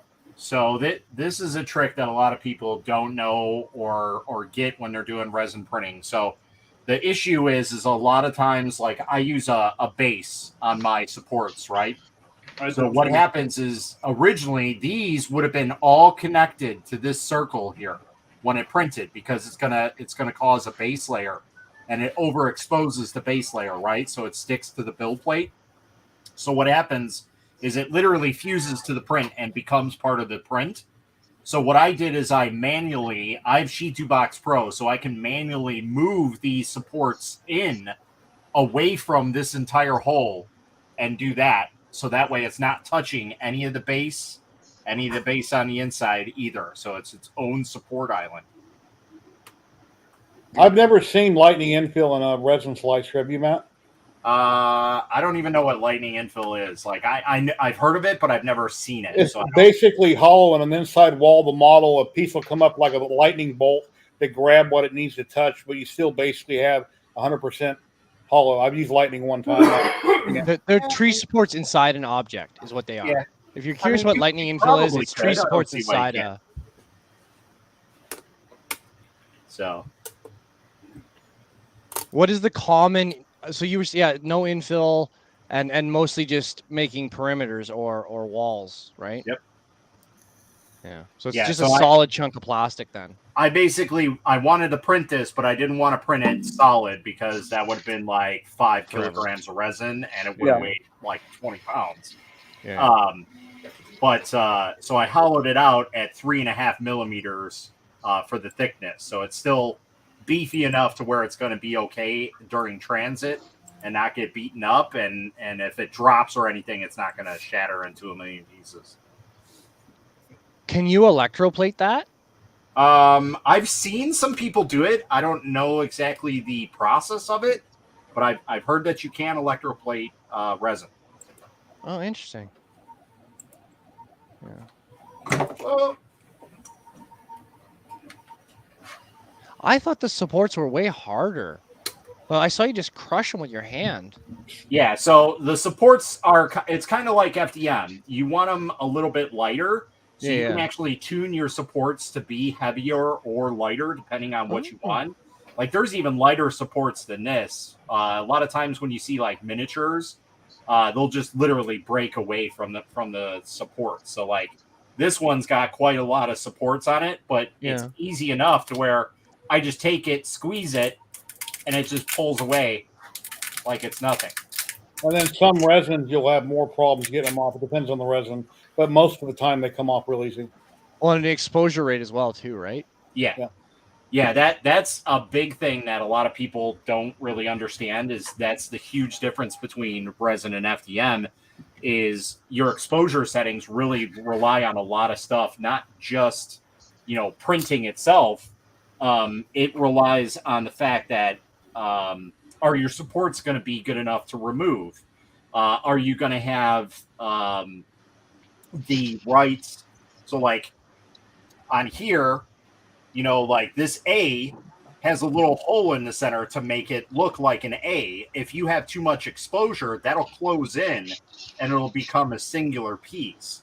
If you underexpose it, then you're going to have like dripping on all the bottoms of these letters here, and it's going to start failing. And that's a major issue that I see a lot of people have, where they're like, my prints keep failing, and it's mostly because they don't have the right exposure setting to start printing with. So there's three main things that I always tell people with resin printing. Start with your resin exposure settings, dial it in. There's little test prints that you use. I've kind of started switching to this one. Basically tells you all the information that you need to know about it. And you can dial up or down from there and just kind of gauge how it looks. You're basically trying to match it up with what it looks like in the slicer. You know, it's funny. I got a maker fight coming up in August, and my opponent is in chat, and he's mocking me with electroplating FDM. Can you believe this guy? Can you believe this guy? Takes a little more work if it isn't really fine resin print. Yeah. So the number two thing that I usually tell people is support or print orientation. So ideally, this print is probably not the best to print it up and down, but just for time's sake, I wanted to do it, see if it worked okay, and it did. So I set it off again to print, and it's perfectly fine. But normally you would want to print something like this on an angle, and that's how it would look like coming off the build plate. That's the best shoe, Papa Bear, shoe. Because you want to have a place for the resin to drip off. If you like support something like this is the base to cover this. If you support this flat, what's going to happen is on the back here, it's going to pool the resin while it's printing, and it's literally going to start sagging and eating away at the print and cause it to warp and fail. So, and then the last thing is obviously supports, which that's really a tough one to tell somebody like, hey, this is the supports that'll work, because it's literally going to be determined from model to model. So, hey Akuma, why'd you make it gray? If it's a trophy, are they going to paint it? Like, is the color? I guess that's the color additive. Is my big question. Yes. So that is just a basic color. I mostly use gray because it brings out the most detail out of any of the resins.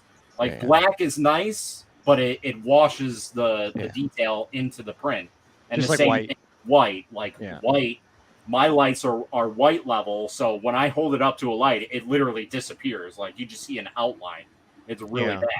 Whereas gray is a good contrast between a darker color and a lighter color, so that way you still get the details coming out on like the jerseys here and everything. So yeah, like with FDM posting pictures on social media, you don't want to use white filament because it's hard to take a picture, show the quality. It's best to go with gray or something like that. You can see it better. And then whoever gets that model, we're going to prime it and paint it anyway. This is like a really expensive filament. This is Protopasta. I can get the reel out, but this is my band hammer. This is like literally my band hammer. So this is Protopasta, but look at, like, I hate white and I hate black to print with particularly, but as you can see, even this in muted, when you look at this from a distance, you can't tell if it's failing on the plate or not. So that's why I was curious. And then with the resin, because he's got that big model or whatever, I'd be curious, like, what are the metallics and stuff like? I'm not a resin guy, so I just got lots of questions. Sorry, guys. But yeah, that's my little band hammer. Oh, you'll like this. This is I love material science and 3D printing. I'm a huge nerd when it comes to that. This is Protopasta iron composite PLA, and all the color you see in that's oxidization. Nice. So it was distressed, like physically distressed. Right.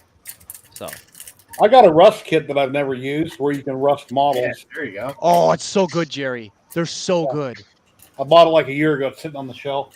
Dude, all right, whenever guys. you want to paint some models, see you guys later. I'm going off. Matt. Take care, Matt. Have a great night. Thanks for joining in, buddy. Thank I'll you. do the same. Auf Love you, Matt. Wiedersehen. Cheers. I know now we can stare at Bob and Akuma. It's gonna be great. How you doing, Kenny? sure, You want to tell me yeah. all about you, buddy? I don't know you very well. I'm just a general purpose troublemaker. What are you? Here's the thing, those Just resin hanging printed out. models. Good to have you, man. Big grin, nice beard. You seem like a good dude. Oh wow! Resin printed. There you go. That came out beautiful. You can see all my holes. Yep. How big are those? What millimeter? Like the bottom? Yeah, it's probably 2 millimeters thick. I usually do 2 millimeters typically. Is that pieces or one piece? It's separate. His legs are one piece. It separates at the waist. The chest is one piece. I can't believe I asked that. That is Yeah, obviously pieces. It's a That's three a big piece model. It's a 3-piece model. Yeah. That is a clean build, Jerry. You can't see where it folds, like where it bonds. It's so clean, dude. And you can That's see I clean. got a hole there in the back because when I was slicing the model, you got to have a certain amount of drain holes, top and bottom, so things can drain properly. You got to figure out where to put them. And then when I go to fill my holes, I usually take a Q-tip and a little bit of resin. I'll stick it in the resin. I put a drop over the hole, hit it with a UV flashlight real quick. It'll concave and cure like that, and then put another drop on it. You build it up, cure it. Once you're all done, you take a little bit of IPA, obviously, to clean that area of the resin that you cured, and then you can cure it and then sand it. So that's really genius. With your experience in resin printing, just off the top of your head, I'm asking, how much resin do you think that took to make? How many quarts? Probably close to a liter. I don't know. Not a liter, a big bottle. What do you call it, 1,000 grams? Yeah. 1,000? Probably about 750. Probably about 750. It's really hard to figure. If you got supports on this, it burns up a lot of resin, and I don't know. It's hard to figure. Roughly. Yeah. I don't know. If I was going to print this again, I'd want to have at least learn how much material do I got left into that, and how much material does it take to make something? I'd probably, if I was going to print this again, I'll make sure I got at least 2 big bottles of resin, 2,000 grams. I'll print it, and then I'll have leftover. If I was to buy one bottle, I'm probably going to run out. Like I say, you print the base, it gets done in probably, 10, 12 hours. You get it off the build plate, you clean the vat if you need to, you add more resin, and then you start the legs and then the bust. You can print the legs and the torso together, but then that's 2 fails if something goes wrong. So whenever possible. And also, like you told me the other day, if you do need to add more resin later, and you're going to paint it, you can use any color because you're going to paint it. Well, yeah, most resins you can mix. It's preferably by the same company, but I have mixed brands. And if you're going to prime it and paint it, it doesn't matter what you're using because you're going to prime it and paint it. Exactly. Some people. So what do you do for colors? Like, do you guys use alcohol colors and stuff? Like, how do you? Like, I understand that you can buy the resin in set colors, but do you mix your own colors? Is that something you guys? I don't know much about resin, so. If you're going to mix colors, you'd want to buy clear resin, and then you can add different kinds of micro powders or dyes. I don't do that. I print statues, so I prefer gray resin whenever possible. Yeah. That's I do all my drawings in gray, and I did a bunch of Oh, actually, if you guys want to try something fun, I recently ran the Polymaker Cosplay PLA-B, and it works really good for minis. Actually, I was kind of shocked. I guess because the composition is good, but I was just kind of shocked at it. So if you want to try something new, like 28 mil scale minis, it worked pretty good. Now I'm printing. Oh, did you found Knobman's big knob? Did you? I'm glad. He's a good dude. Bugman's a good dude. Bust out the big pliers here. Can't get in here. Here comes the good stuff. Where I put them. Look, and then when you're printing for a customer like Matt is, you got to be extra careful removing supports because you don't want to break it and have to reprint it. Yep. And this is already a reprint because the one that arrived at his house, USPS decided to throw it down a flight of stairs apparently and crush the box. Even though it was double boxed, it still arrived broken.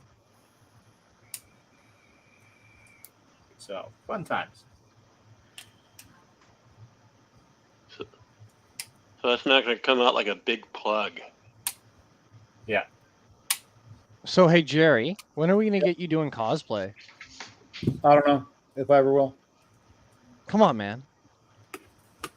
If I wasn't so fat, I'd do an Iron Man suit, but... What's wrong with being a fat Iron Man? It's like Barnacles when he done the Stormtrooper outfit. And he fit him. Yeah. Looked like Puff the Stay Puft the Marshmallow Man. As long as you're happy, who cares? No, Remember, it's I'm for not you. It's not happy. for other people. I'm retired and I eat too much. As a matter of fact, I jumped on the scale last night and I thought I was 30 pounds lighter than I am. So I put a lot of weight right back on the last 6 months. Oh, well, that's all right. You're retired. You worked it out.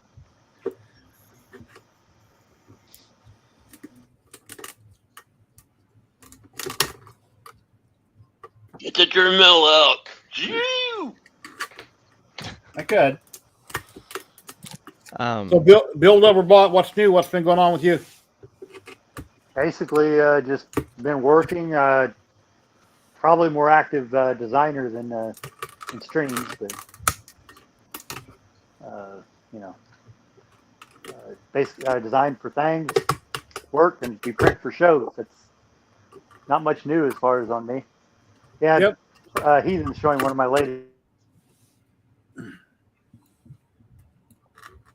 Yeah, I see you in chat everywhere I go. I always see build overbought in chat. Yeah, he can't stream because his data's so bad. We've been talking about YouTube. That's He's a in love with shame. YouTube because of you, Jerry. I am You planning don't on know how much getting interest YouTube you are, now. sir. We can actually upload videos, I think, now, because I'm not getting failures from the data line on my phone.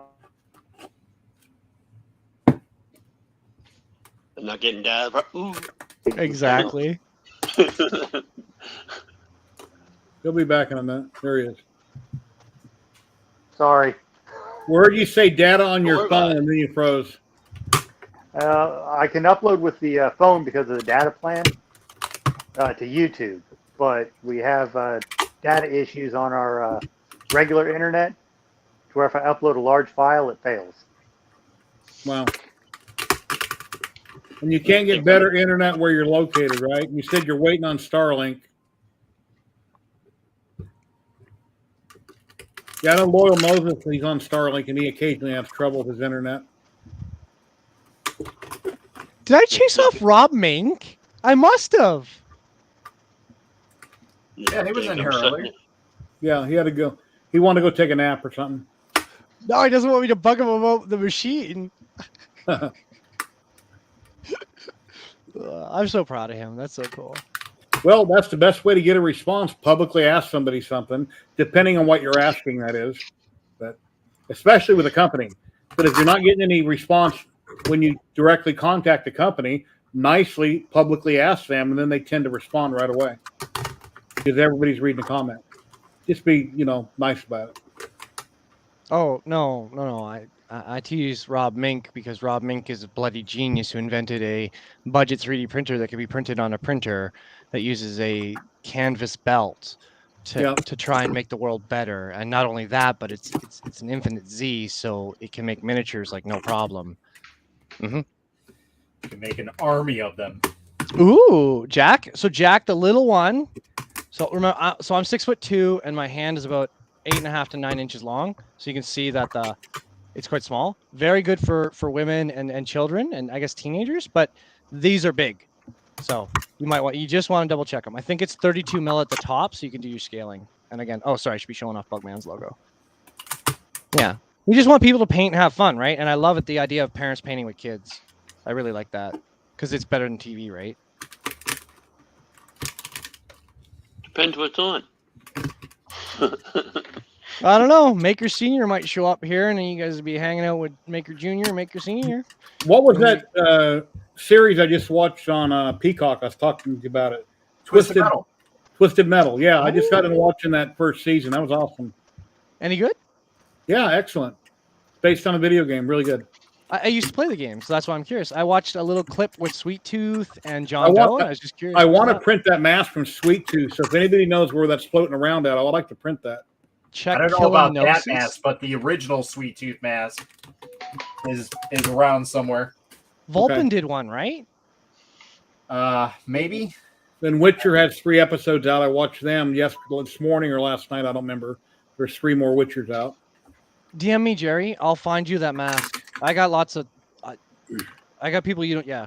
Yeah, I haven't. We'll get them off Instagram. I haven't looked on Printable, Thingiverse, or Yegi. I haven't checked for it yet. Oh no, there's just one designer I know that he might have one in his back pocket. He's really good. His name's Killinosis. It's like You might every wanna time look him up. something's on a TV show or a movie, the next day somebody designed it and they threw it up somewhere.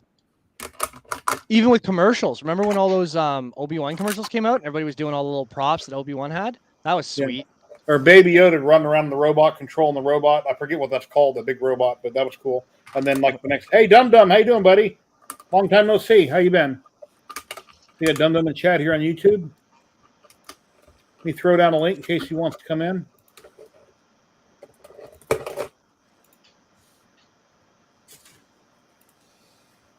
Electroplated bow ties. Get out of here.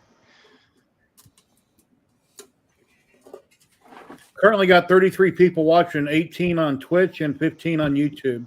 Nice. Oh, Been you streaming guys for can 2 find me hours, at my name 55 on YouTube. minutes. What's that?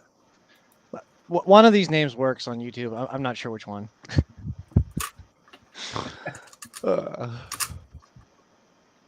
Well, Jerry, I want to say thank you very much. I'm going to go clean up a bit, I guess. Unless there's something I can show you, because Akuma has now taken that beautiful thing he's working on completely out of camera, and it's driving me nuts. All right. It's too heavy. What's it weighing in at? No, so this isn't heavy. It's the camera setup because I put the wide angle lens on it, so now it's like weighting down everything. But all these professional streamers and their hard work. None of us are professionals. There's some of us know more than others. We're always learning, and we watch other streamers and we pick things up. yeah, I can't really see in there, but got to do a little bit of support cleanup on the inside, and then we'll basically mate this to this. We'll use some resin to seal it, and it'll look like it never had a hole in it. Wow. Boom. Are you going to sand off the nubs on the bottom, or should it like that? Yeah, so we'll put this on. We'll meld it together with we'll resin weld it, and then I'll go over with a sand and just kind of sand off all the little nubs here, and it'll be ready to go. Are you going to felt the bottom? The what? Are you going to felt the bottom? Trophies have felt on the bottom. That's up to the user. Okay. I'm just here to print it. He's going to do the final touches on it. Yeah, they'll probably prime it and paint it. Just like, okay, so you were talking about props and stuff. So last week I did another one that was, I did this, and then on the M3 Max, which is a slightly smaller printer, I did Jigsaw, the head of Jigsaw. And we're going to come back around and do all the little parts. So everything's going to be resin printed for him. Very cool. Matt, you said a while back there's a bug in Lychee, and a couple people had a couple printers that the build plate came straight down with their model on it finished, and it broke through the LCD. Correct. Did they ever get that problem resolved, As far as I know, they have resolved it. So I know it was a big fight back and forth between a couple manufacturers, and they finally found out what the glitch was. And last I heard, they were on the road to fixing it. But I don't really use Lychee too often to test it myself. And I'll be honest, I really don't want to test that. I was using Lychee like 6 months ago, and my model, I wanted to put minimal supports in the model, and it kept putting gyroid infill in it, and it was driving me nuts. And So for my one printer, I had to use Lychee because that's the only thing that'll work with that particular printer. So I had to go into Slicer A, slice everything, then bring it in and slice it, and Lychee, and it was a big pain in the butt. Right. Yeah, I think that was at the point where they were trying to roll out the FDM side, and stuff was just like clashing with the resin side and the FDM side. Okay. And that's where all the issues were coming from.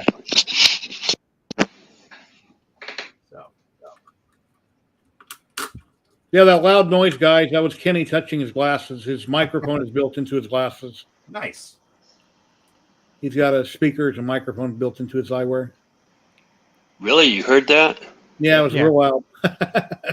Just a wee bit. Yeah. What you working on, Bob? I saw the new squirrel. Is that printed yet? One of the versions I think has been released. We are working on another squirrel, but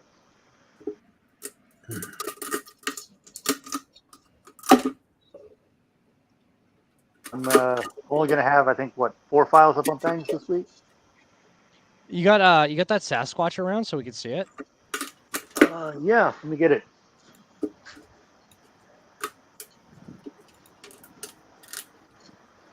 Look at them deltas.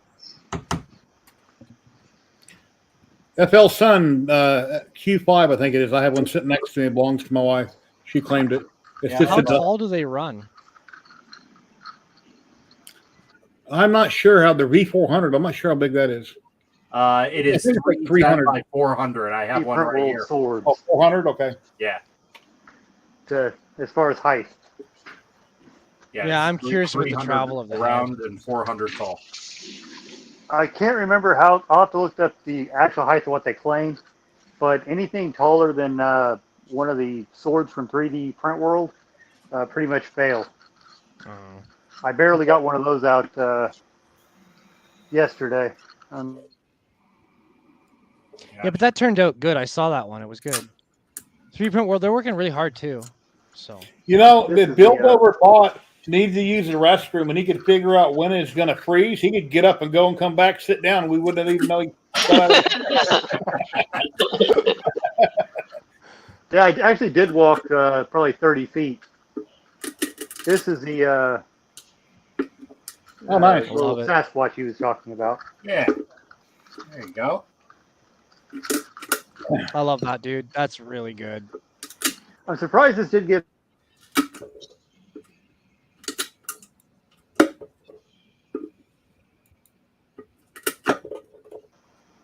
This keychain. Yeah, I don't know, because the Sasquatch to me is like more like I said, I'm gonna put one on the set, so it's like I think it's cool and it's big and it's like I'm gonna do a double size one or whatever. It's really hit or miss, I think, as far as Really? what downloads. It's not what you would think. I mean, Yeah, I figure as much. What's the height, Mr. Poole? Like, how stable is it at high height? I think it's going to hit and it'll grow. I mean, these little keychains went real well last week, which obviously they did well. I won the week. Not sure I totally should have, but hey. Enough of that. Appreciate the support. Okay. But you know, they did well, and I I don't expected want to they hear would do talk well. like that, Bob. Those were excellent designs. You did very, very well. You deserved first place. Jerry, would you mind just get your chat? Tell him, because like they just released a set of designs last week Be a better that crushed first place, and they did very good. Again, like I don't print other people's stuff like ever, and I made the huge Iggy. So like, don't let Bob talk like that, please, because like he talks like that in my chat too, and I just want to slap the guy.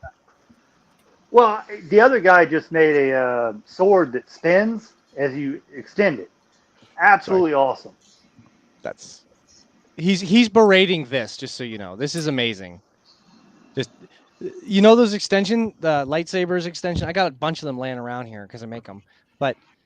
That's what he's saying was so special. It's a cool toy, but this is a very, very this is a thing that you can really enjoy. It's those swords, they snap like crazy. I can go get one. I'll show you. They just whap and they go whoop, and the whole end goes right out the end. So, Bob, I need you to stop underselling it. You're really making me mad. I'll come kick you in the pants. Hashtag fun to kick Bob in the pants. I think I'm like this because A, I like the guy that I won against, and B, I just was impressed with.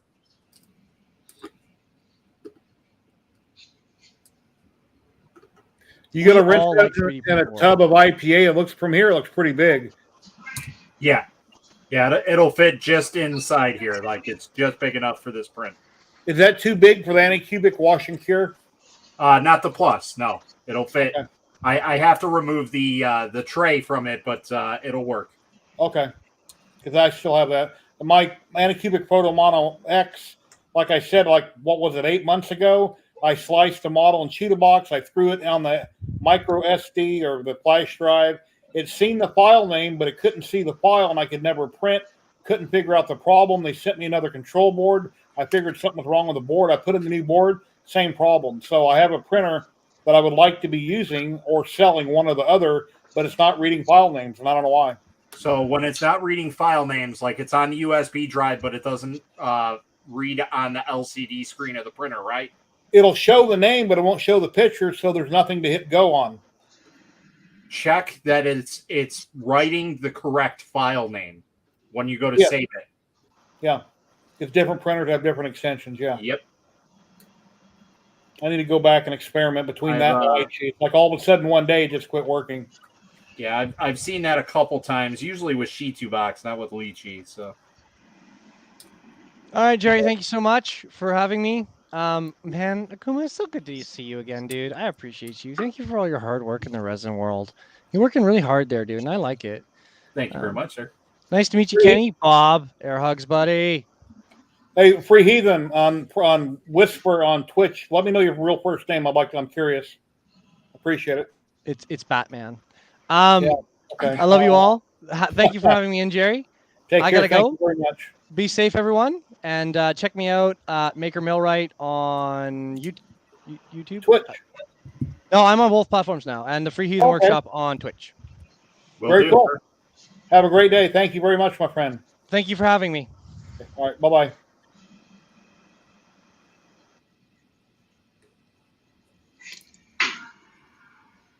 And then there were 4. Hey, Bag of Chips, how you doing today? All right. I think we're going to be done for that for now. I've split open my glove because, edges. Yep, supports hurt sometimes. Yeah, no, those are actually really heavy-duty gloves. Like, those are probably the best gloves that money can buy. They're the Venom gloves, Venom Steel. What mill? I don't know what mill it says. I just know they're probably the best ones that you can buy. They're a lot more expensive, but definitely worth it. Yeah, it's very rare that they do that. So not Harbor Freight. No, that's what I used to use, and I used to go through them constantly all the time, and I'm just like, all right, this is enough. I need something that doesn't slice open my hands every single time I use them. They got different mills there. Harbor Freight. Before the pandemic, you could get a huge box for $5.99. During the pandemic, they were $20, and you got a fourth as much. Yep. I don't think they've ever corrected that problem. Nope, that's pretty much the same it's been. It's like once everybody starts charging you more for whatever made-up reason or real reason, they don't usually go back down. Like we're making more money. Why should we go back to what we were doing before? That's a lot of stuff now, especially groceries. Yeah. I think I'm going to bail, man. All right, well, I've been streaming for 3 hours, 7 minutes. I'll be taking off here in just a minute. All right. Have a great day, Kenny. Thank you for joining in. I hope to see you next week. If you have any questions, hit me up on Facebook Messenger. I will. Have a great day. Take care. Bye-bye.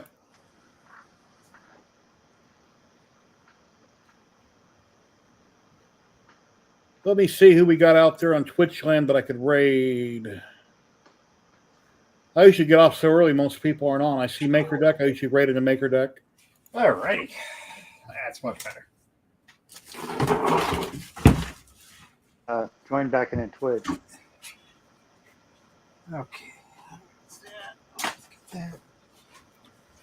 Well, I want to thank everybody for joining in. I've been streaming for 3 hours and 8 minutes on Twitch and YouTube. And take care. Build Overbot. His video's been cutting in and out. Thank you very much, Matt, for coming in. I appreciate it. Anytime, sir. And I look forward to seeing you online and watching all your great content. Keep up awesome work. And like I said, with the resin printers, I have no idea why Uniformation prints at this speed. And I put it on the forge over here, and it takes like twice as long. It's crazy. Right. But I don't think there's anything I can do about it in the slicer. No, unfortunately. So anyway, everybody watching on Twitch, I'm going to raid over to Maker Deck. Thank you very much. I'll be back next Saturday, 1 p.m. Pacific. And everybody on YouTube, I'm going to say goodbye for now. So take care, everybody. Have an awesome weekend.